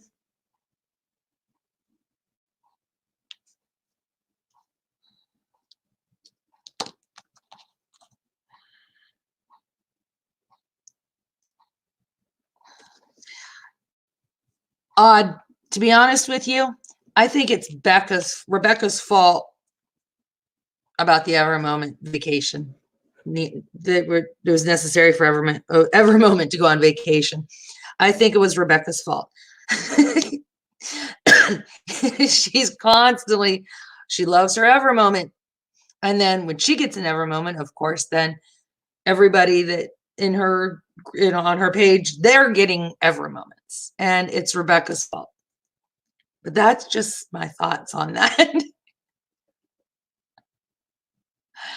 Yeah, they're doing the Every Moment's also one that does the mystery paintings, right?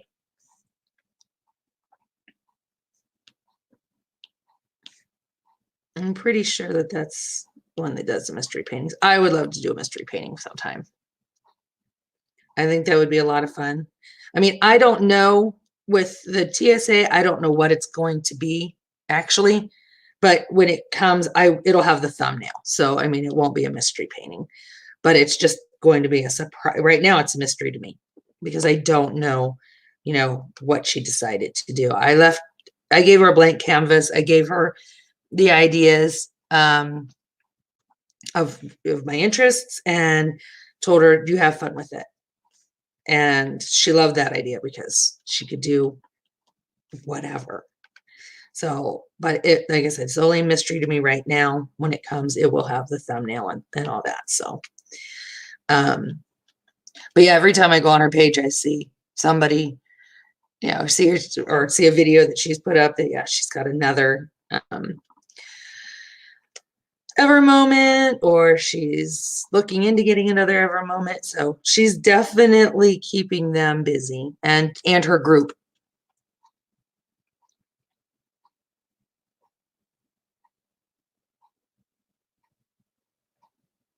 I only have one. It wasn't a custom. I'm just reading here. See, this will be my first custom that comes from TSA. So I think that's really cool. And when I get my custom from TSA, I think what we're going, I mean, I'm not exactly sure of the details yet, but that painting will have an option. It'll be an opportunity for people to purchase the painting from TSA if they like it. So, I just don't know how she's going to work it out. I don't know if there's going to be a code that I put up or if she just reach out to her. I don't know. She'll let me know when the time comes, but my painting will be able to be for a short period of time. It'll be available for sale from the understanding that I have.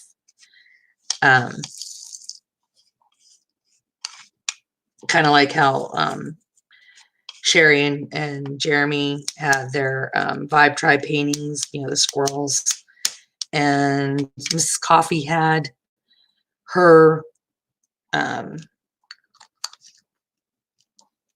her little thing, her little icon or what have you.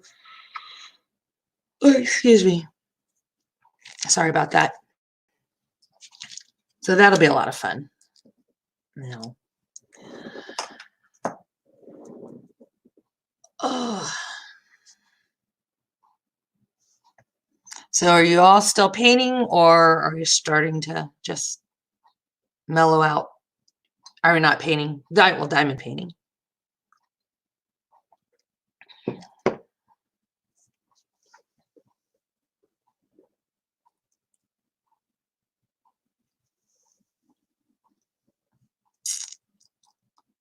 I'm just reading here and trying to decide what color. I haven't laid very many draws down. This is why whipping chats are actually better for me.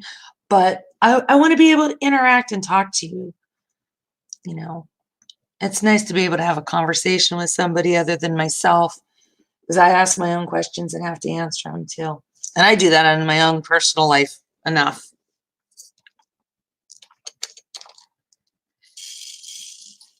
You're working and lurking, Nana. And you said you're working on, what is it again?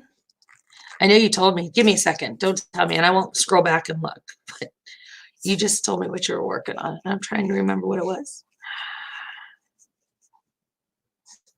I'm thinking. You just told me a few minutes ago. Now I don't remember.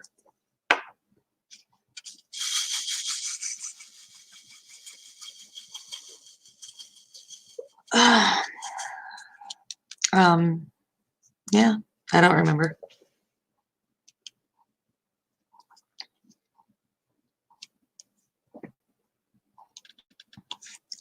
Magical Mama. Very good, yeah. I'm just trying to figure out what I can do with these. I mean, they're round, so I can't put them in this painting. But I'm just trying to figure out what I want to do with these things. They're just sitting here on my drafting table looking so pretty. And I want to play with them.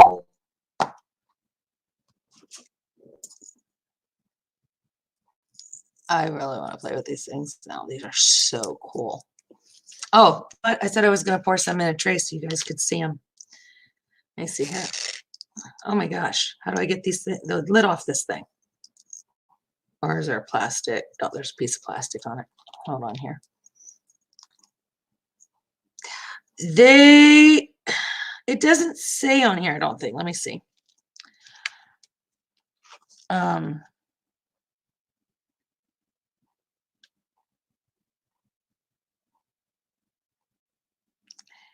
it doesn't say. Yes, they are 2.8. Yeah. 0.11 inch or 2.8 millimeter. So yeah, I don't know what I'm going to be able to do with them. I just couldn't not get them. I had to have them. I mean, I have, goodness sakes, I cannot get this. Hold on just a minute. Let me go get my knife, my X-Acto knife to try and cut this seal. Just a second.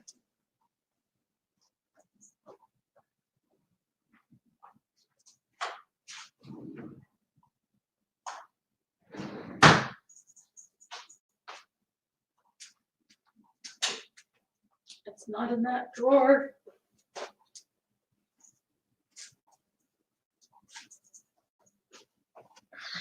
I think somebody took off with my blade.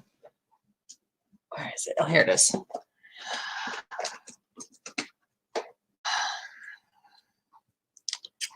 right.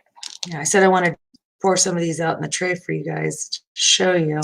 I forgot to do it in my video when I opened these, or first showed them earlier.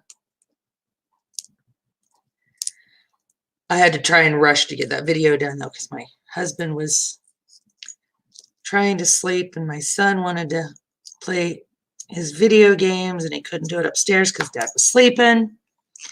So, oh goodness.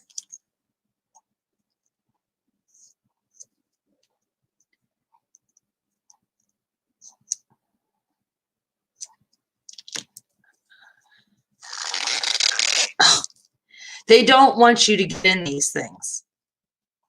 I broke the seal and I still can't get in here.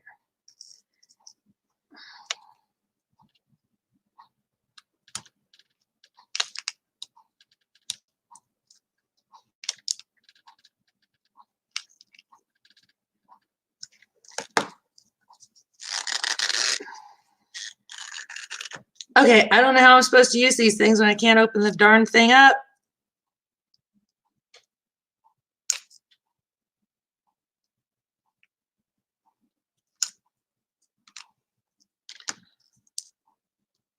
Goodness sakes.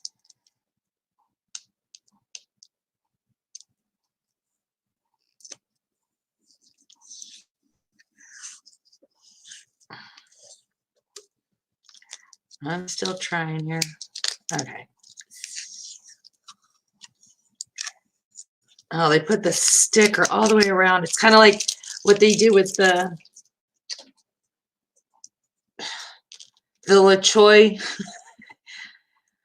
chow mein stuff with that sticky tape all the way around it. I don't like the way they did this. But I finally got it open. All right. So pour some of these in here so you can see them.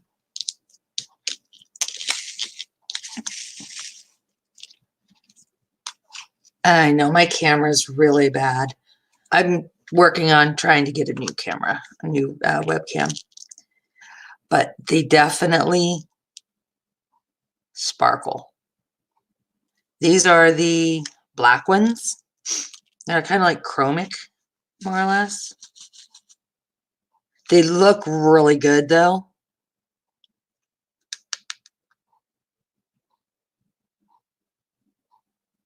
Let me see if I can bring it up. No, that's not going to help. There we go. They are really nice and shiny. So that's that one. Now I'll fight with the other one. I'm trying to get them back in here without spilling them everywhere.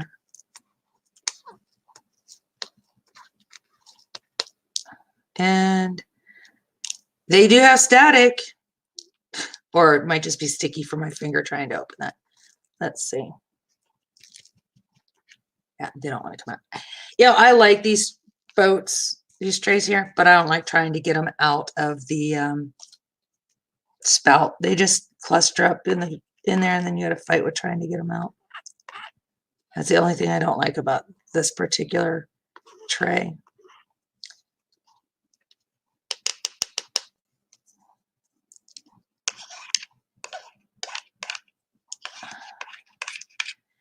And one of these days, I want to get one of those 3D trays that are being made. One of these days, I'm going to have one. Just don't know when. Don't know when. Then this is the peacock here. See if I can get this one open. A little easier. I just have to find where the lid and the container actually come together. Try not to cut myself.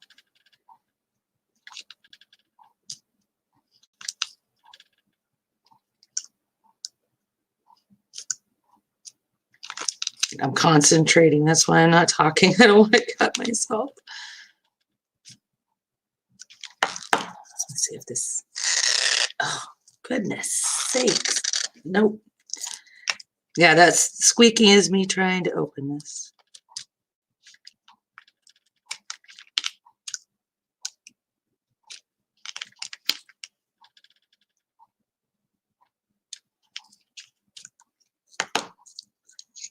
Let's see if I got this. Oh my God.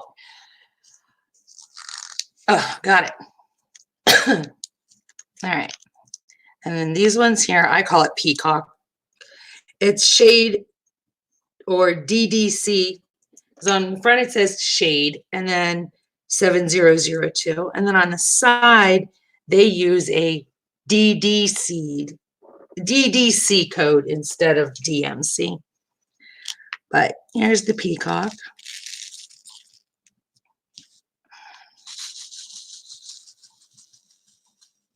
Shoot these around and get them to all lay flat if possible.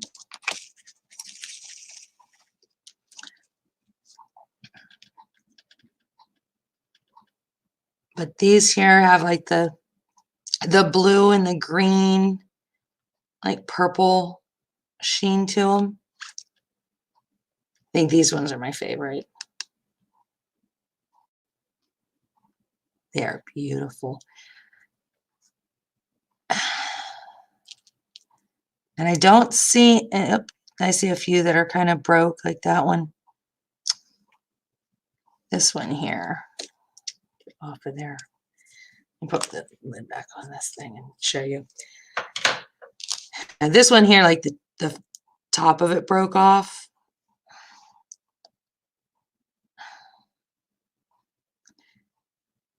I think this is the part that goes on there or something, but I don't really see a lot of trash in here. And it looks like, with the exception of a few may, gotten kind of damaged in making, they look pretty good.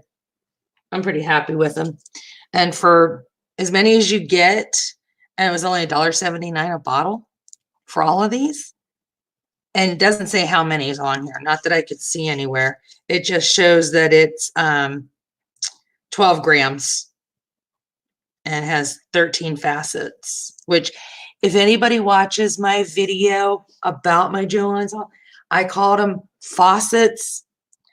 I did not feel, I realized it afterwards and I was not about to try and record it. So I'm sure that somebody at some point will correct me and that's fine. It's whatever. But I realized it after the fact that I meant to say facet and I said faucet. So this has the 13 facets on them. So definitely if you have the means and the opportunity to get to and if you have a Joann's nearby, definitely run out and grab them while you can on sale, because I said for these ABs, their regular price was $2.99. I got them for $1.79 because my store did price match me what it showed online, and online they said $2.19. So they did price match me on that.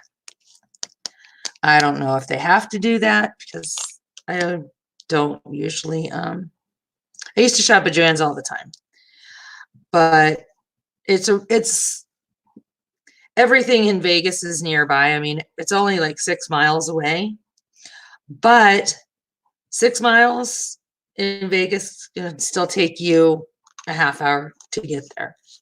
So I don't like to have to go, and it's clear on the other side of town, opposite for anything that I would have to go for. There's nothing in that direction that I ever have to go for. The farthest distance that I have to drive on any given day ever is my son's school. And it's the opposite direction. It's 6 miles, but still. Yeah, yep, I'm here in Vegas with Tia. Tia lives I think is she in Henderson area or North Las Vegas? We've talked about getting a group of us together because there's actually like 4 or 5 other people that diamond paint that aren't, that are in groups kind of scattered, that we've talked about getting a weekend together, possibly going up to Mount Charleston, which is north of us here, for a cabin retreat weekend getaway and diamond painting. Nothing's been, I mean, it's not like we actually haven't had a conversation about it yet, but it has been mentioned. So that would be a lot of fun for all of us to get together and go up and do that, or just get to know each other a little better to where we feel comfortable going to one another's homes or something like that.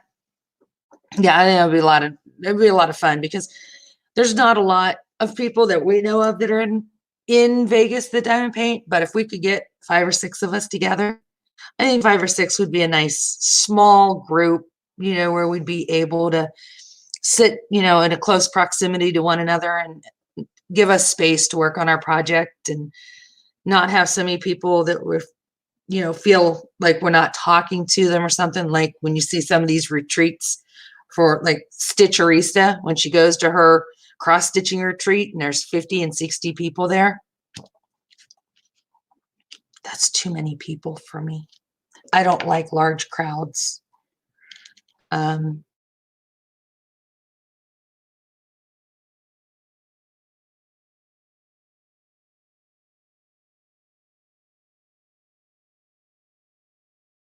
Like back home.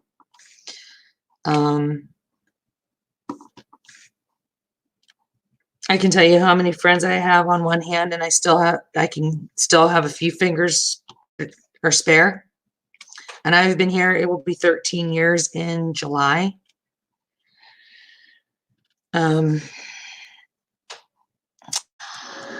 I have some cross stitching kits that I've bought, but I struggle with doing it. I think the problem is my tension is off. Obviously, I think that's my biggest problem is my tension. And I struggle with trying to hold my Q-snap, because I did buy the Q-snap. I preferred that over the wooden ring. Holding my Q-snap and trying to put my needle through my stitch and then having to lay the Q-snap down to reach under to grab the needle from the other side, and it affects my tension. So my stitches become sloppy, and trying to hold it to be able to see where I need to put my stitch in. I need to get a stand, those Q-snap stands, or some kind of a scroll stand that has good tension. I think I would be more successful with that, but I do have the desire to learn. So I said I have 2 large pieces that are Thomas Kincaid cross stitch pattern or kits. I have 2 small ones that were just random, and then I have 2 printed patterns. Yeah, that's what stamped kits. I have 2 stamped kits. I want to do beaded kits. That's what I want to do. I went online on Amazon and looked, and I want to do the beaded stitch so badly, but they are crazy expensive. Yeah, that beaded cross stitch from the understanding I have, Nana, beaded cross stitch is the easiest because it's only one direction. You're doing a half a stitch because your beads, go the other way. So you just have to determine if you're doing a counted one, then you just determine which direction you're going to start your stitching and then follow that. So if you're going to start from the top left or the bottom left, you want to go to the top right, and that has to be that way all the way across. That's what I really need. I need to focus more on that because then I don't have to think too much. Interested in keychains. Are you talking diamond painting keychains or cross stitch keychains? I'm not quite sure.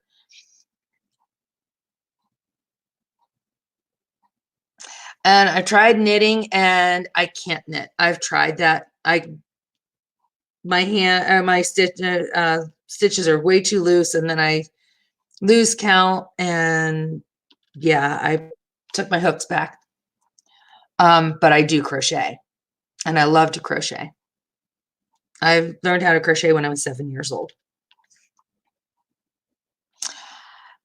I did not know there was beaded cross stitch keychains. That that might be something to learn off of to get the feel of it. Yeah, I would be interested in checking something like that out. That sounds like that would be a lot of fun. But I absolutely love to crochet. I just have not been able, since I started diamond painting, that's all that I have done is diamond paint. I just, when I bought my drills at Joann's, I did get 3 Caron 1-pounders because I have a blanket that I need to make. My 4-year-old, soon to be 4-year-old granddaughter told me that her blankets that I made her are too small now, and she wants a new blanket. So I have to get a blanket made for her.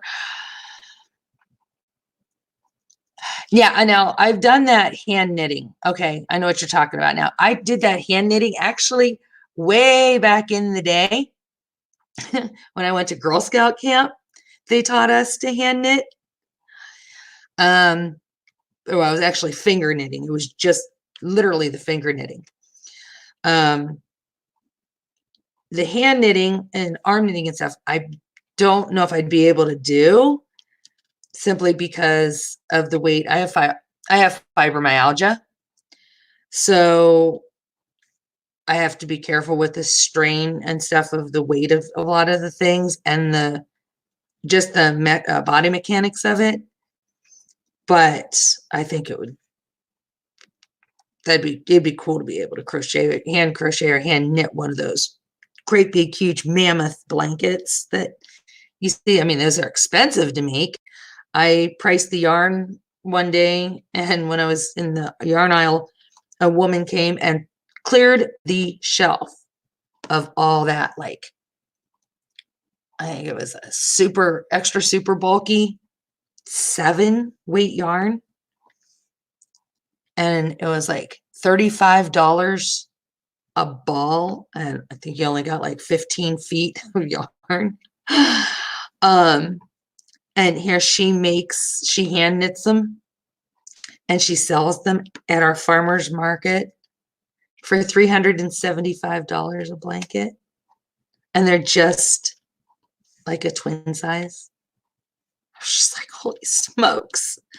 Ask her how long it took her to make one. She said she can get one made in like 40 hours. And I was like, oh, good God. I don't know. That just blew my mind. Totally blew my mind. $375 for a hand knitted blanket that is only big enough to fit on a queen size bed. I mean, I understand why, because I mean, that's her time and that's the cost of the yarn and her time. But I don't know if I would spend $375 on a blanket unless it was a quilt. Now, if it was a handmade quilt, absolutely. My first husband was in the Navy, and we had a blanket or a quilt made that had different things to do with his 4 years of journey of being in the Navy.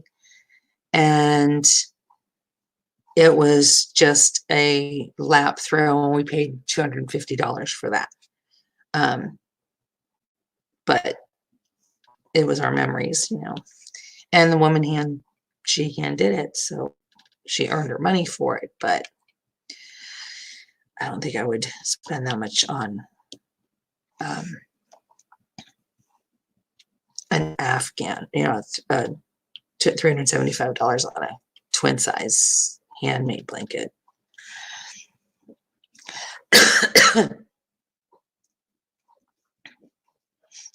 Yeah, this is her total time because she also does fringe. She'll add the fringe around and stuff like that just for the base of the blanket.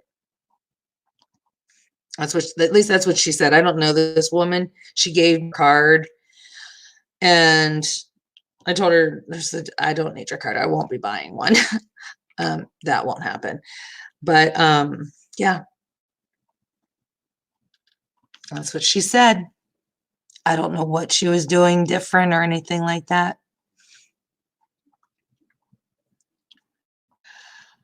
Or she just, she takes and doubles her hours or something for her work. I don't know.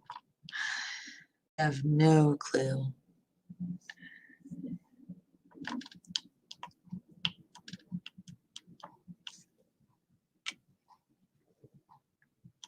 Well, I am glad that I jumped on tonight, and I'm glad, Nana, you were the first person because you let me know, that I had the hamster issue, and we got that straightened out by using the yard stream. So, because I don't know, has anybody had any hamsters since they've been on here? I know the quality of the cam isn't that great because, like I said, I need to get a better webcam. But I don't know about you all. I don't watch the Diamond Painters when I'm watching the videos, a live stream. I just listen and work. A lot of people want to, do sit, and that's fine, you know. But if they're going to sit and watch me, right now, things are going to be a little rough with my camera until I get a new webcam. And I'm just trying to, figure out which webcam I want to get. And then I'll be able to determine, how much it's going to cost and how long I'm going to need to save for it. So, but if you don't mind it being a little pixelated or a little blurry, not being able to see my symbols, and you don't care because you're not necessarily watching anyway, you're just here to listen to me ramble, then I'll have more and more live streams as long as they're as clear as this one's been.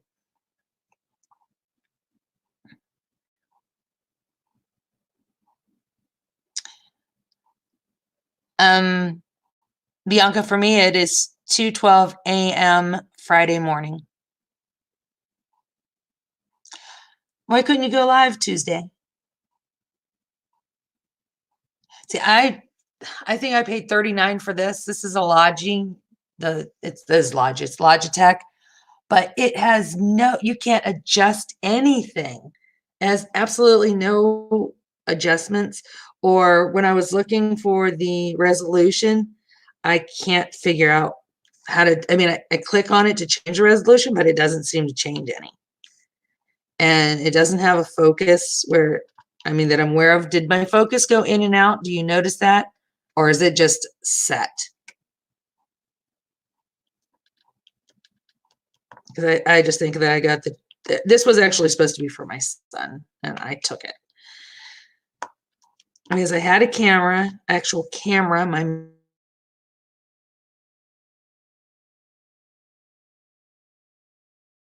minutes, and it did not have any pause settings or anything like that, but it was a $400 camera, and it was a $400 became a $400 paperweight to me.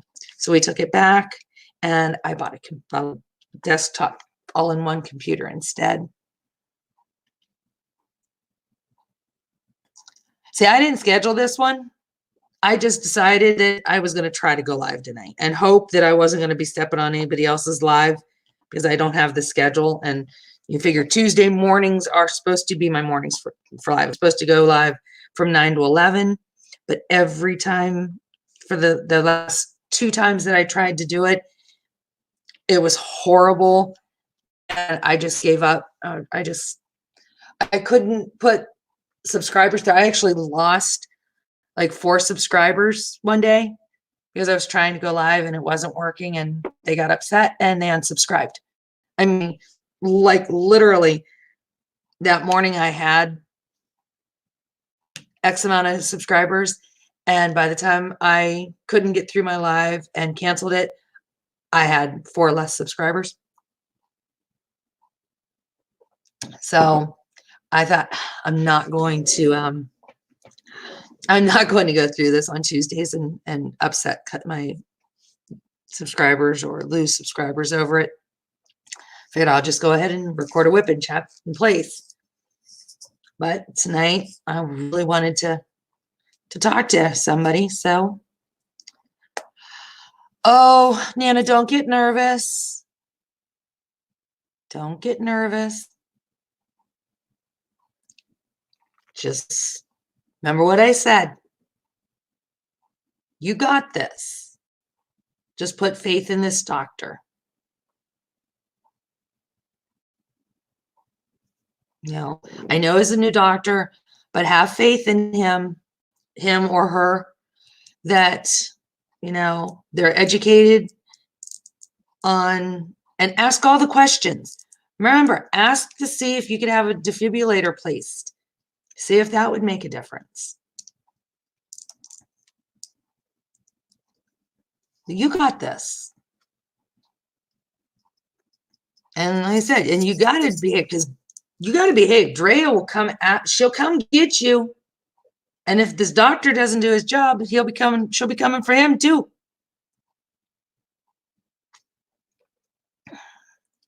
I mean, I don't know Drea. I've only seen her in your lives and stuff. But I'm going to tell you, she is funny as can be, and she will kick somebody's behind. Yeah. She's a tough one.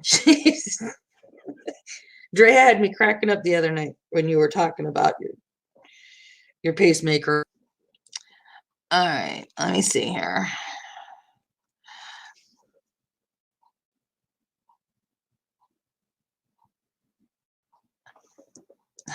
But I'm too scared to do lives now.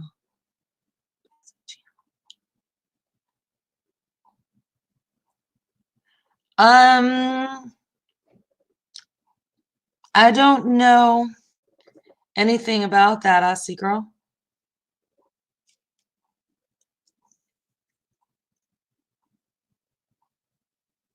I don't know why that would have anything to do with it, but I said I don't know who the person is or anything like that. So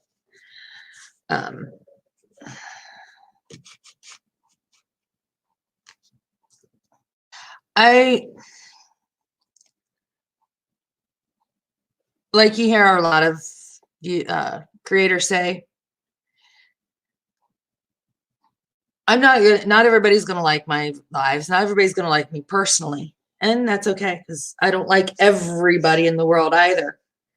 But there have been some creators that I haven't been fond of, and I just don't go to their I just don't go to their pages or their channels.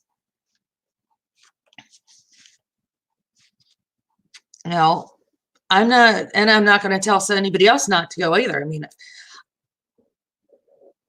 we'll use me as an example.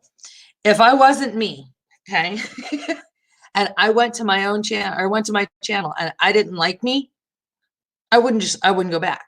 But I wouldn't tell Nana that she couldn't go and see it or watch my channel. We all have different likes and dislikes. We all have, we have friends that go to channels that we don't go to. And that's okay. I'm not going to give up one of my friends because they go to a channel that I'm not interested in going to. And, we all have a common denominator. I mean, in a lot of ways, we all love Rachael Ray. I mean, Rachel is awesome. I mean, pretty much everybody here loves Mrs. Coffee. I know I do. But we can all still be friends and go to different channels and like different channels. But I'm seeing that, I've had a few messages that don't like, people message me, don't like my channel because I don't have topics, or because I've had issues with my camera, or I may skip around and stutter around and thought, but I'm new. And I'm still, like I said, trying to find my niche and trying to be comfortable talking to strangers live, but also talking to myself at the same time, because, I'm the one talking and I'm reading. And I do the best I can. I wish I could be Mrs. Coffee. I wish I could have the energy that Mrs. Coffee has. Um, I don't know where she gets her energy from. I'd like to have half of it. And Rachel Ray, she's just so calm and at ease. I mean, is my goal to grow up to be like them one day? No, no. I'd like to grow and have their numbers one day, but I still want to be me. I just want to learn from them. That's what I'm doing right now. As I'm sitting back and I'm watching and I'm learning and I'm paying attention of the things to not do. I'm not worrying about the things that they are doing because those are their things. I'm worrying about the things not to do. I'm listening to them when they say, don't do this, because you're telling me not to do it for a reason. So I'm not going to do it. But I'm also not, at the same time, I'm not going to do the things they're doing because, that's their channel. So I don't want to pick up and do everything that they're doing. So hang on. I need to let my dog out. I'll be right back. So just a second.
All right. Sorry about that. I'm back.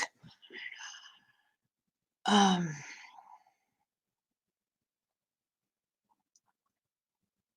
reading.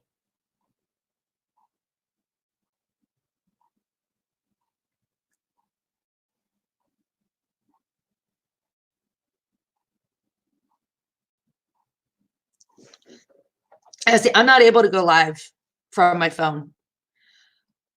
When I seen there was an app that I tried because I didn't know this was I was actually going to start a channel when I started diamond painting, but I didn't have the computer I had it was an old laptop. It's just basically good for my son to play video games on. Doesn't have good graphics or anything like that, even for video games. But I tried and I wasn't able to. What time is it for me? It is 25 after 2 a.m. Yeah, I wasn't able to. So, yeah, and that's something maybe somebody here can answer this question because I don't know. And I've tried looking it up and I'm not getting a definitive answer. My son would like to do a live with me or do a whip and chat with me. And I do have my channel as Not Set for Kids, but what is the actual age that YouTube allows for him to do a video with me? I mean, he has his own channel for video gaming and stuff, but his is, you know, he has his set for all ages. Well, for gaming ages, I guess.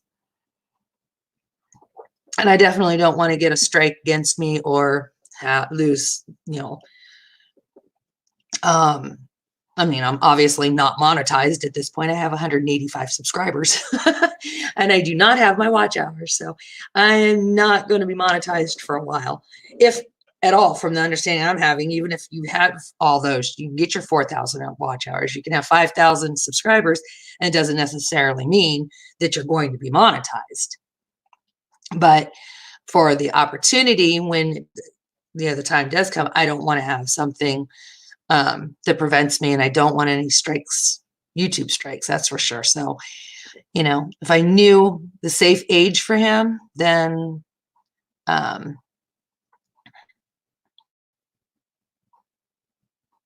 wrong, Melissa, huh? Yes, it's 4:26 for you, Nana, and 2:26 for me.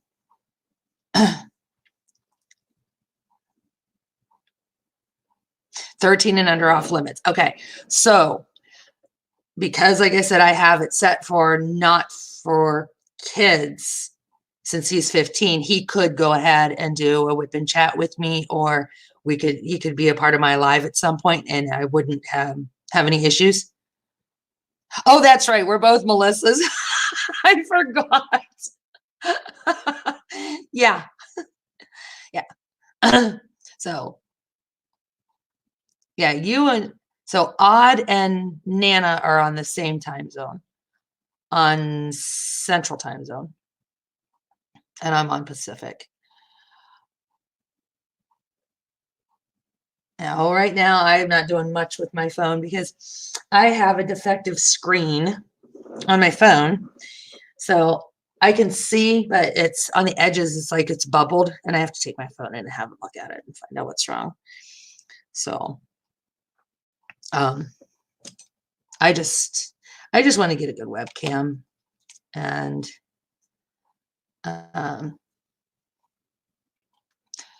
where are you, Odd? I know Nana's in Kansas. You're in Kansas, right, Nana? Or are you Alabama? No, I'm pretty sure you're Kansas, right?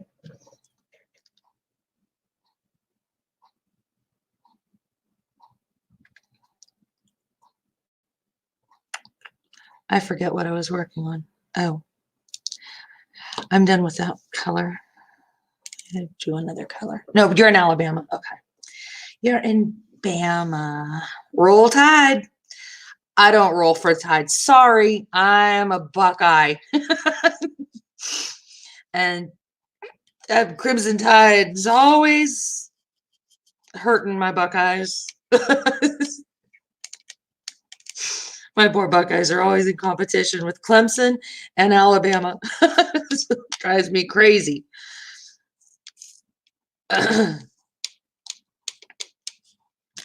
Drives me nuts. Says, yes, I am a huge sports fan. Oh,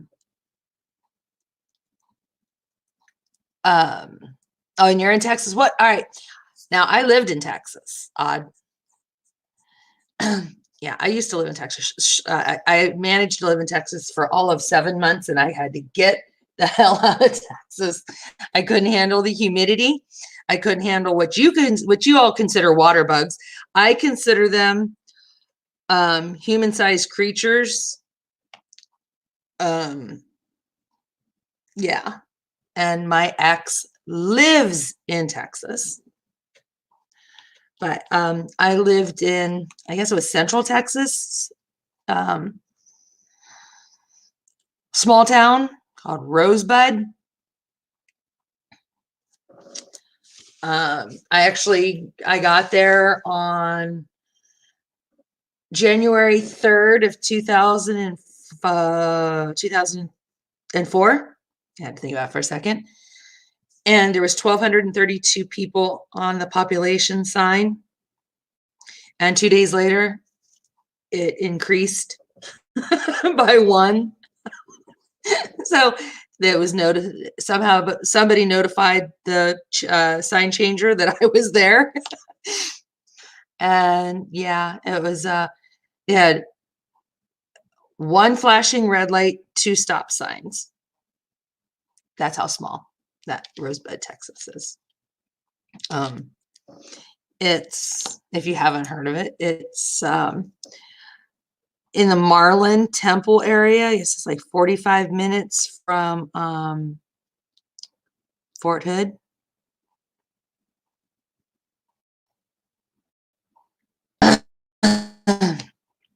Beautiful, as far as I absolutely loved the clear blanket of, clear skies and the blanket of stars at night. I love the beautiful sunsets and sunrise and sunsets. I loved all the cows because I love cows. I am a cow person. I love the barbecue. That's the best brisket I've ever had in my life. I love there were several German restaurants in the area that I lived in. So yeah, I like that, but did not like the bugs, did not like the heat. Oh my God. And the fact that I obviously didn't care too much for my ex-husband or we'd still be together. So yeah. I've never been to Alabama. I would like to go to Alabama. I would definitely like to go to Alabama. But I have not gotten there yet. But I was saying, I am a huge sports fan. My husband lives and dies by sports, so we watch a lot of sports here. I'm a New York Yankees fan.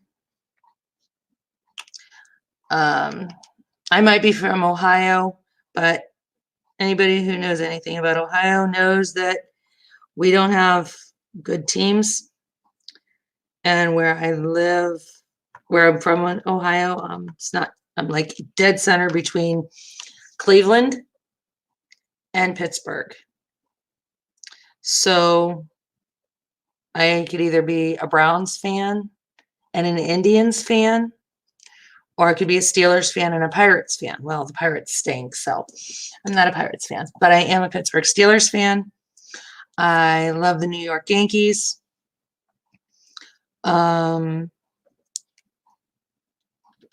I love the Buckeyes. I'm a big Buckeyes fan, Ohio State Buckeyes fan. I also like Michigan Spartans. I'm a Michigan State fan when they're not playing my Buckeyes. And I'm a Notre Dame fan when they're not playing my Buckeyes. But when it comes to the Steelers and the Buckeyes, those are my teams for football, both college and professional, and then the New York Yankees for baseball. And when it comes to basketball, I don't have favorite teams for basketball. I just have favorite players. So you will be hearing me here within the next month or so, hearing me talk about sports a little bit. Not a lot. I will not make my channel all about sports, but you will hear me either in a good mood or a bad mood for one way or the other if my team won or lost. And you'll also hear on what type of day or night that we had with my husband here, because my husband is your true blue sports fan. He watches all the sports. He bets on his games. So he will bet against his own team if he has a chance of winning money. Me, I'm not that way. I will not bet on a game. I mean, I play little parlays or something like that. I don't do anything big, but since betting sports is legal here in Nevada. If I make a parlay, I will not take a team. I will not bet against my own team. And if I don't think my team will win, I will not bet on that game, period, because I will not root against my own team. That will not happen. My husband says, when you're a bettor, you're not a fan. So I'd rather be a fan than a bettor. So 'tis the season. That's right. For me, I mean, like I said, I love professional football. I do. But I actually like college football more than the NFL. So I think with college football, these kids have to play a whole lot harder to make their name and get out there to be drafted. Your college or your NFL players, once they receive their contracts, they don't try. I've noticed that so much, and that goes even with your baseball players. They get those big contracts, and then all of a sudden, they're sitting on the bench, and they have more strikeouts than they have home runs because they don't have to fight for anything anymore. They got their contract. No matter what, they're going to get paid. A college football player, he's still paying his dues. He's still trying to, make a team. And then a college football player or college teams, they don't give up. Whether they could be winning 52-0 and they still play just as hard as if they were losing. So I have a lot more respect for college football than I have for the NFL. So that's my opinion on that. Sports is pretty much running our household, other than my son. My son does not like sports or doesn't care about sports. Not that he doesn't like them, he just doesn't care. He's talked about wanting to play. He wanted to play basketball. But he was always too small at first. And then all of a sudden now he's taking these huge growth spurts. Now he's like, in the beginning of last school year, he was like 4'10", he's 4'8" in the beginning of last school year. And he's now almost 5'7". Now he could play. Well, he could try to play. He'd still be shorter than a lot of them, but yeah, he wanted to play basketball and he couldn't make the team because of his height and he wasn't coordinated real well. He had a hard time running and dribbling the ball at the same time. So then he talked about wanting to play soccer. And yeah, he doesn't care for having something come flying at his face. So yeah, he doesn't play sports. He likes to play basketball with a couple of kids that live down the road, but that's about it. But he does not like to sit and watch games at home. We've taken him to 3 or 4 professional baseball games. We used to go to California when the Anaheim Angels played the Yankees. We would go, and he had no interest. He's been to a professional basketball game because my brother-in-law used to be a sports writer for a newspaper in Arizona. And he used to write for the Phoenix Suns and for the Phoenix Coyotes. So he got free tickets. So we've been to a hockey game and we've been to a basketball game. And when my son went to see the hockey game, he could care less about the game. All he cared about was the Zamboni coming on the ice at intermission. He would get upset when, after the Zamboni would leave the ice, he would get upset because it was over and he didn't want to watch the game. So when that was, the 20 minutes that for a period and drove him nuts. So yeah, that was funny. All he cared about was the Zamboni. It's hard to have a child in the household who doesn't watch sports when their father lives and breathes by sports. These two have nothing in common at all. They literally have nothing in common. My husband does not care about video games. My son does not care about sports. I mean, they have, I won't say nothing. My son is teaching himself how to play both the acoustic guitar and the electric guitar. So he got his music taste from his father. So he likes like AC/DC and Metallica, Ozzy, Megadeth, Kiss. So they have that. But my husband doesn't really listen to music anymore because he doesn't care for the new music. But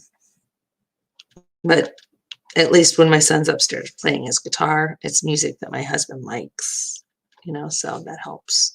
Just doesn't always sound like what it's supposed to be, but he's working on it. My son's learning by ear because he doesn't know how to read sheet music. So he will sit and listen to a song on the radio, or he'll have a CD and he'll put the CD in, he'll listen, and then he'll pause it, and then he will try to play that part of the song by ear, and that's how he's teaching himself. So I thought I'm really impressed with that. He does well.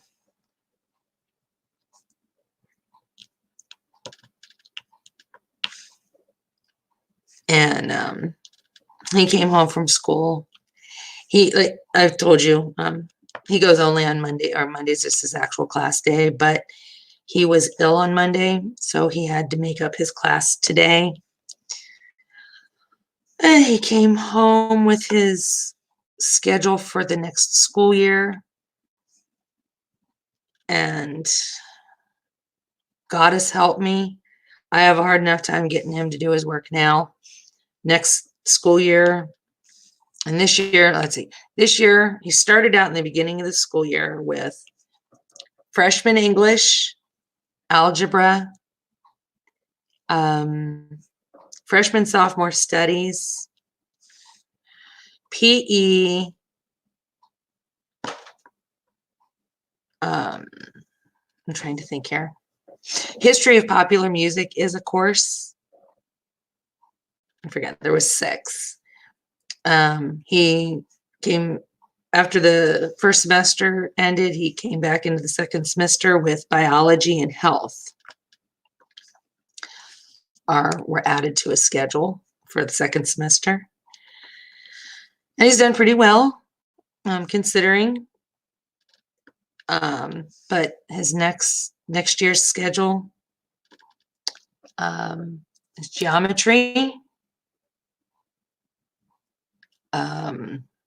geometry, chemistry, sophomore studies, Spanish 1, driver's ed, PE, and I think there was one more class. My heart sunk when I seen chemistry and geometry. I was never good in math. I was never good in science. Oh, and world history. That's his other class for next year, world history. I was never good in math, and I was never good in science, and they kind of work hand in hand, so that's why I wasn't good in either of them. But I don't remember when I was in school chemistry or geometry being a requirement, but they are now.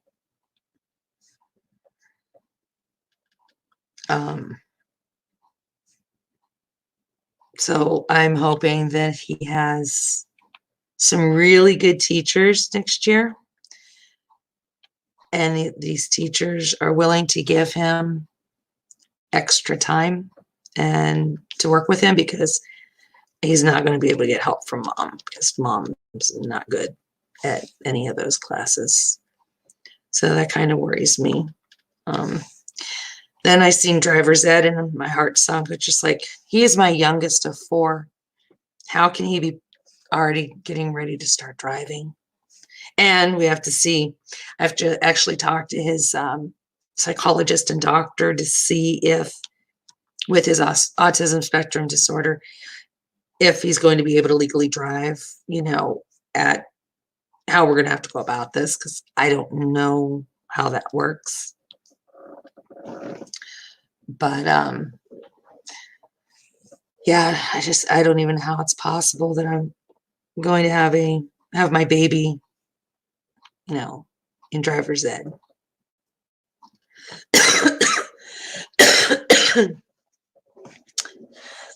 Excuse me.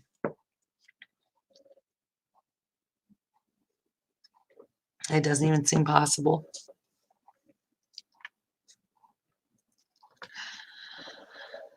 But so is anybody, I see there's 4 people in chat, but I don't know if any of them are just lurking, or if they've been lurking, or if you still have Nana and Odd and Bianca still here, as I just keep rambling.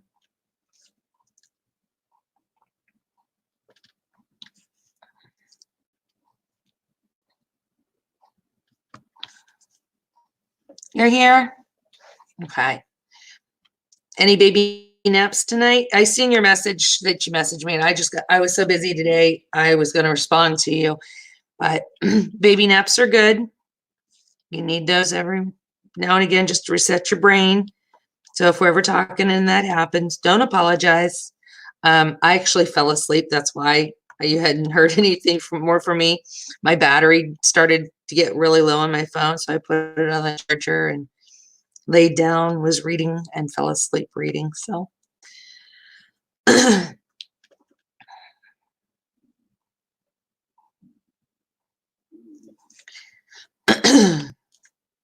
oh, my stomach's grumbling. It's too late to be eating anything, and I definitely shouldn't be drinking coffee, but I don't know who all has seen any of my videos, if any of them, but I have braces. I just had them put on in December. I had to get adult braces, and I'm still trying to figure out how people live their life with these things. I have to wear them for 30 months, and I'm used to having them on my mouth now, but I still haven't gotten used to eating or drinking. And drinking my teeth don't hurt from the braces. Oh, well, I won't say they don't hurt from the braces. I have sensitive teeth now that I didn't have beforehand. And then I think it's, with the movement of my teeth, I think there could be exposed nerve roots or something, because I notice not all my teeth at the same time, and not the same teeth all the time, but I'll have some sensitivity that I can't handle anything cold, and I can go for days like that cold thing, anything cold. Even sometimes room temperature causes discomfort due to the sensitivity. So I drink warm things. And of course, coffee and tea are staining to the teeth, and they say, don't drink that. No. What else is there to drink? Because I need it to be warm, and I don't like warm water, like even room temperature warm, I can't drink. So yeah, I do drink a lot of tea and a lot of coffee. I can only drink so much milk. They say milk and water are the 2 things that you're supposed to drink with braces. Well, I can't drink that much milk. I have a belly that doesn't agree with milk all the time. I'm not lactose intolerant, but I have IBS, so milk causes issues. But eating is a task. I haven't been hardly eating at all. I eat when I reach that point of starvation where Sounds like you were Nana when you got McDonald's. I hate how I have to brush my teeth after I eat. I mean, like right away, because we got to get that stuff out of the brackets and all that, but everything wraps around them. So I avoid eating like the plague practically, just so I don't have to brush my teeth. Brushing your teeth takes literally half hour to brush my teeth with these braces on. Because I have to use the water pick, and then I have to brush, and then I have to floss, and then I have to use the water pick again, and then I have to floss. Then I have to use these bracket brushes, and it's not worth it. It is not worth eating 3 meals a day, having to brush your teeth after each meal, and then brushing your teeth when you wake up and when you go to bed. So when you're looking at 4 or 5 times a day brushing your teeth, I spend my entire day and night in the bathroom brushing my teeth. And I'm already limited on what I can eat.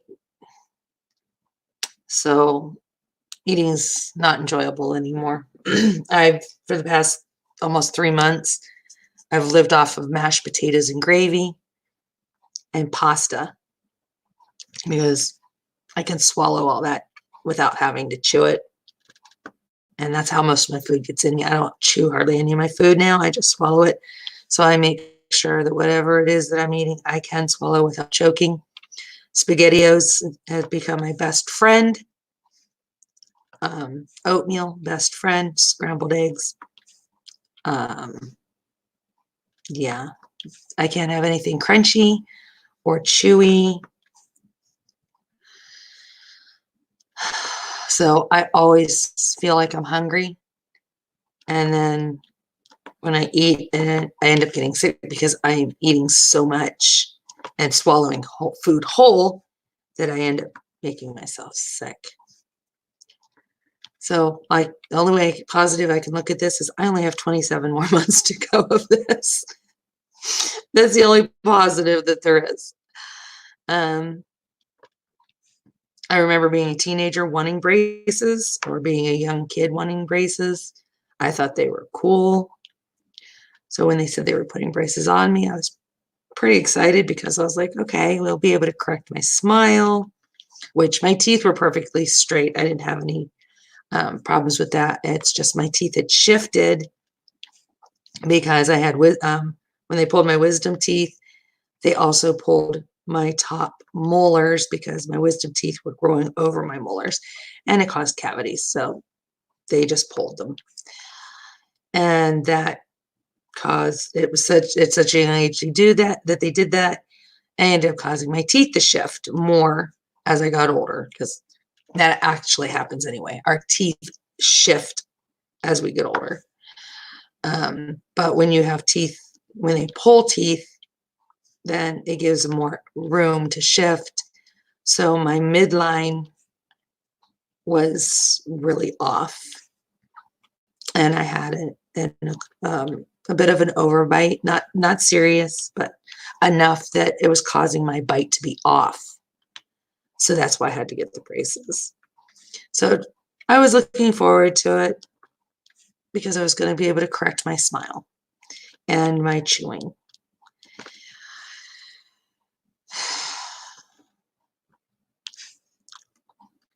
In 30 months, I might be happy, but right now I'm not happy about it. I'm not enjoying these braces at all.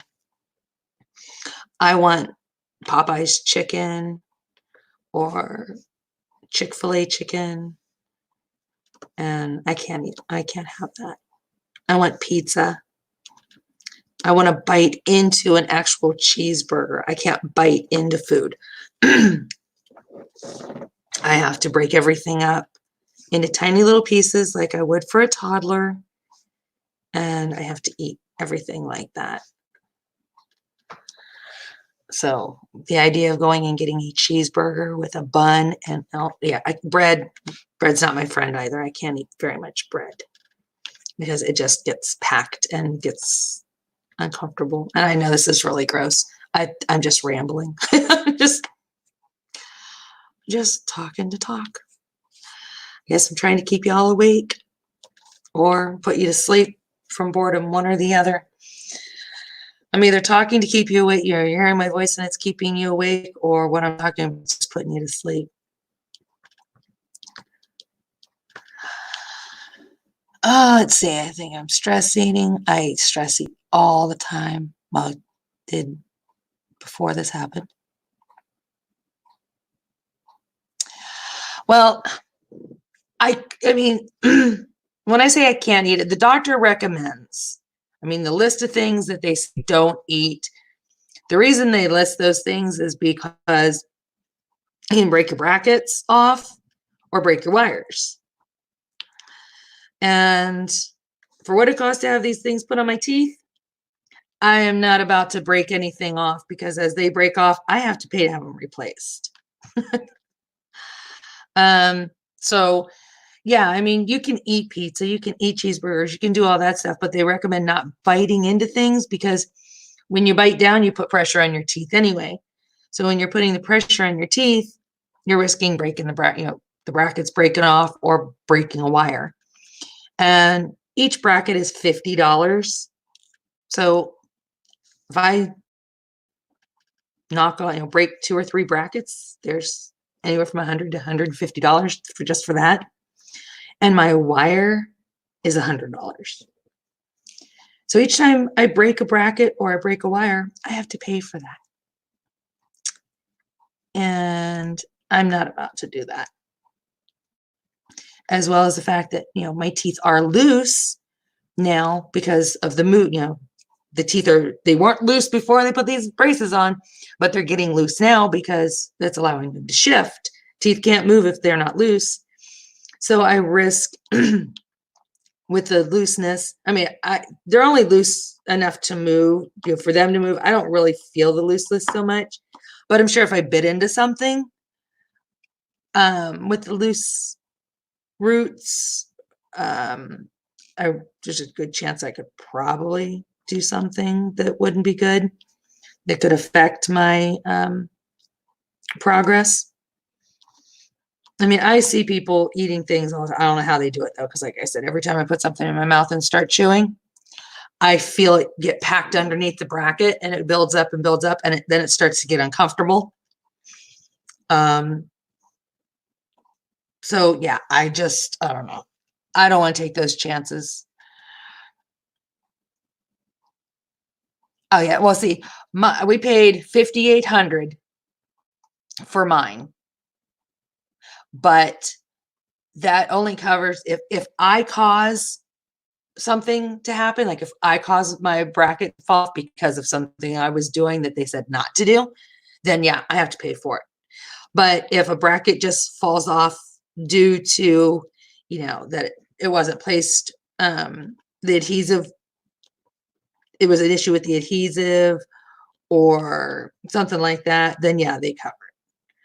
So, but anything that I cause the brackets to fall off of or break a wire on, that's for me to have to pay. So yeah, we paid $5,800 for the braces. And then I said, each time I break a wire or break a bracket, which knock on wood, I haven't yet, and I don't want to, but yeah. And my son needs braces. So, we've decided once we get, I mean, we're making payments on them. We haven't paid them yet, paid them off yet. I got a payment plan. So once we get mine paid off, then we'll go ahead and get his, but we can only do one mouth at a time, because it's ridiculous. Absolutely ridiculous how expensive these are. They wanted me, well, they'd suggested getting the Invisalign, but and I have not had gum in more than 3 months, by the way, because I'm afraid it's going to get stuck in my, yeah. They suggested the Invisalign, but I have TMJ, so I'm a clincher and a grinder, and all I'll do is break the trays and that will not help my progress either. So we went ahead and went with the traditional braces for that reason. But also with the traditional braces, there's more control. They can control my progress better than the Invisalign. My dentist or orthodontist, and even I seen this before I got my braces, I was watching a lot of YouTube videos and doing a lot of reading and getting all kinds of, information. So the heck was that? I heard something outside. This is why I hate being alone. Hearing all the noises outside. What was I saying? Oh, I seen on YouTube there was a lot of people that opted for the Invisalign and went through their treatment and had the Invisalign taken off. And now he's back in. It sounded like a bang outside. I don't know. I don't know what it is. I haven't heard it again since. May have been a son upstairs. But excuse me. People would go through their treatment, however long they were supposed to have them on. They would get their Invisalign taken off. And there was the teeth were in worse shape than they were before they were put on, because now they moved too much, or they would cause gapping or spacing. So then they still ended up having to go and get additional braces put on afterwards. Or one woman ended up having to have jaw surgery after her braces were taken off, or after her Invisalign came off, and then still had to have the traditional braces put on. So you have to take them out. The benefit is you take them off to eat, and then you can floss so much easier than flossing with with the wire there. So that's the only benefit to me, I think, there is with the Invisalign is, I would be able to take the trays off, eat, wouldn't have a problem eating. I'd be able to enjoy the food. I'd be able to floss and rinse and brush real good, and then put them back on and be fine. But at the same time, again, me and my husband were just talking about this, that I had made the comment that once these, with the traditional braces on, well, I know they're going to hurt every time they have to adjust my braces and all that. But if I had the Invisalign trays, and having to switch them out like each week, you get a new tray, and then they're tighter, and then the next one gets tighter. I'm afraid that I would take them off. It would be too uncomfortable, and I would just take my Invisalign out. I wouldn't wear them like I'm supposed to, like the kids do with the retainers. They get their braces off. They're supposed to wear a retainer for, it's just the understanding I have with mine. Once my braces come off, I will wear a retainer 24/7 for a total of 2 years at a minimum. And then after that, then I'll just have to wear the retainer at bedtime. But this is why kids have, my niece and nephew are a prime example. They've both had braces twice, and they've had them twice within 5 years, because they got the braces off. They didn't wear the retainer. So now the teeth moved again. If you're going to pay that kind of money, do what your orthodontist tells you to do. I mean, that is a lot of money. Now, the 14, because she had to pay $7,000 per kid, and she had to do it twice. I was like, I told my niece, I said, you realize what your mom spent on both you guys' braces? She could have bought you a car for what she spent on your braces. And she said, yeah, but I just didn't want to wear the retainer. Well, you better believe I'm going to wear my retainer. If we're going to go through all of this, why shouldn't I? So that's why I think if I had the Invisalign, to be honest with you, even as an adult, I would have taken them. I wouldn't wear them like I'm supposed to. They're supposed to be worn 24 hours a day, except for when you're eating. I would not have done that because I would have had the opportunity to relieve the pain. With the traditional braces, I don't have that option. When they're on, they're on. And when they get adjusted, they're going to hurt. And I'll live off of ibuprofen and ice cream and all that stuff. But at least it'll be continuous treatment, not me interfering with my treatment. So, yeah. And that's why when me and my husband talked about it, he knows what a big baby I am when it comes to mouth pain. I can handle it. I had neck surgery and back surgery, and I got through it. But man, they pulled a tooth and I cried about it. Or I mean, they filled a tooth and I cried about it for a month. So he's like, are you sure that you really want to do this? With the sensitive that you are with your mouth, and I cannot get Novocaine injections while I'm awake. My mouth's that sensitive that they actually have to sedate me. He's, are you sure you want to do this? And I said, yeah. So, okay, y'all, I got to get some sleep. So I got to go to bed now. Got to be up by 10. Oh, good gravy. Odd. Yeah, you should have been asleep hours ago. Well, I hope you have a good night or good amount of sleep, or sleep good for the amount that you get. And thanks for stopping by. I really appreciate you having me in tonight and this morning.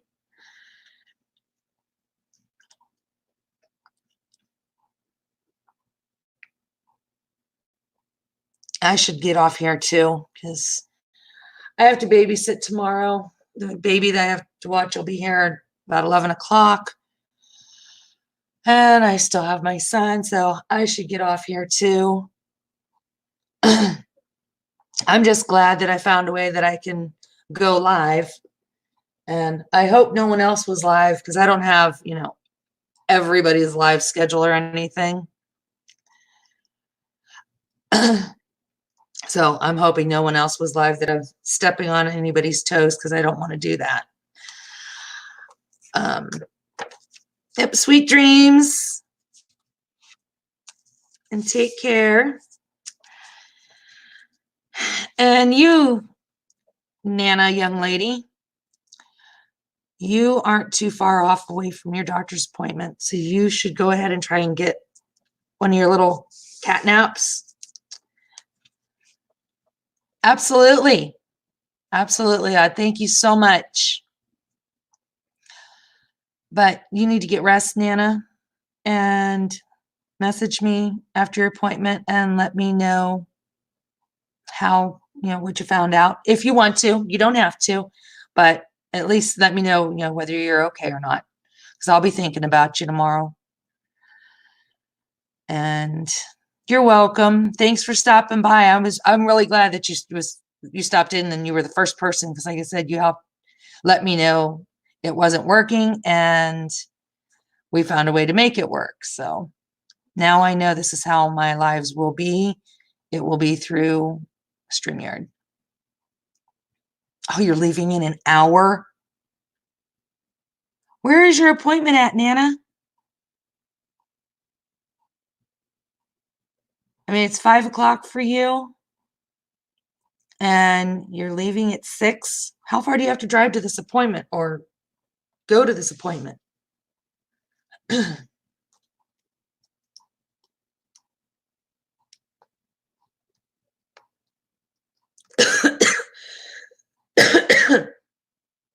So how far is that from you as far as distance?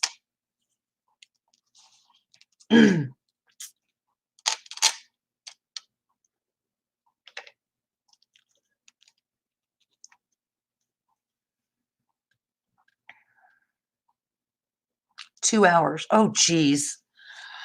All right. Yes. Go get yourself ready for your appointment. and message me later on and let me know how you're doing. And I said, no, I'll be thinking about you. You will definitely be in the forefront of my thoughts and prayers today.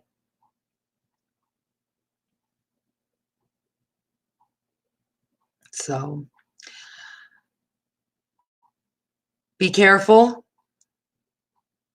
getting you to your appointment. Oh yeah, I'm sure traffic on the Friday. Yeah, traffic's going to be terrible, especially at 7 a.m. in the morning when everybody's trying to get, excuse me, to work. So you take care, and I will see you tomorrow night. I'll probably see you in Mrs. Coffee's live if she has it. So thanks everybody for stopping by. I really appreciate it. I had a nice time, and we'll definitely do this again. So until then, I'll take care. Bye.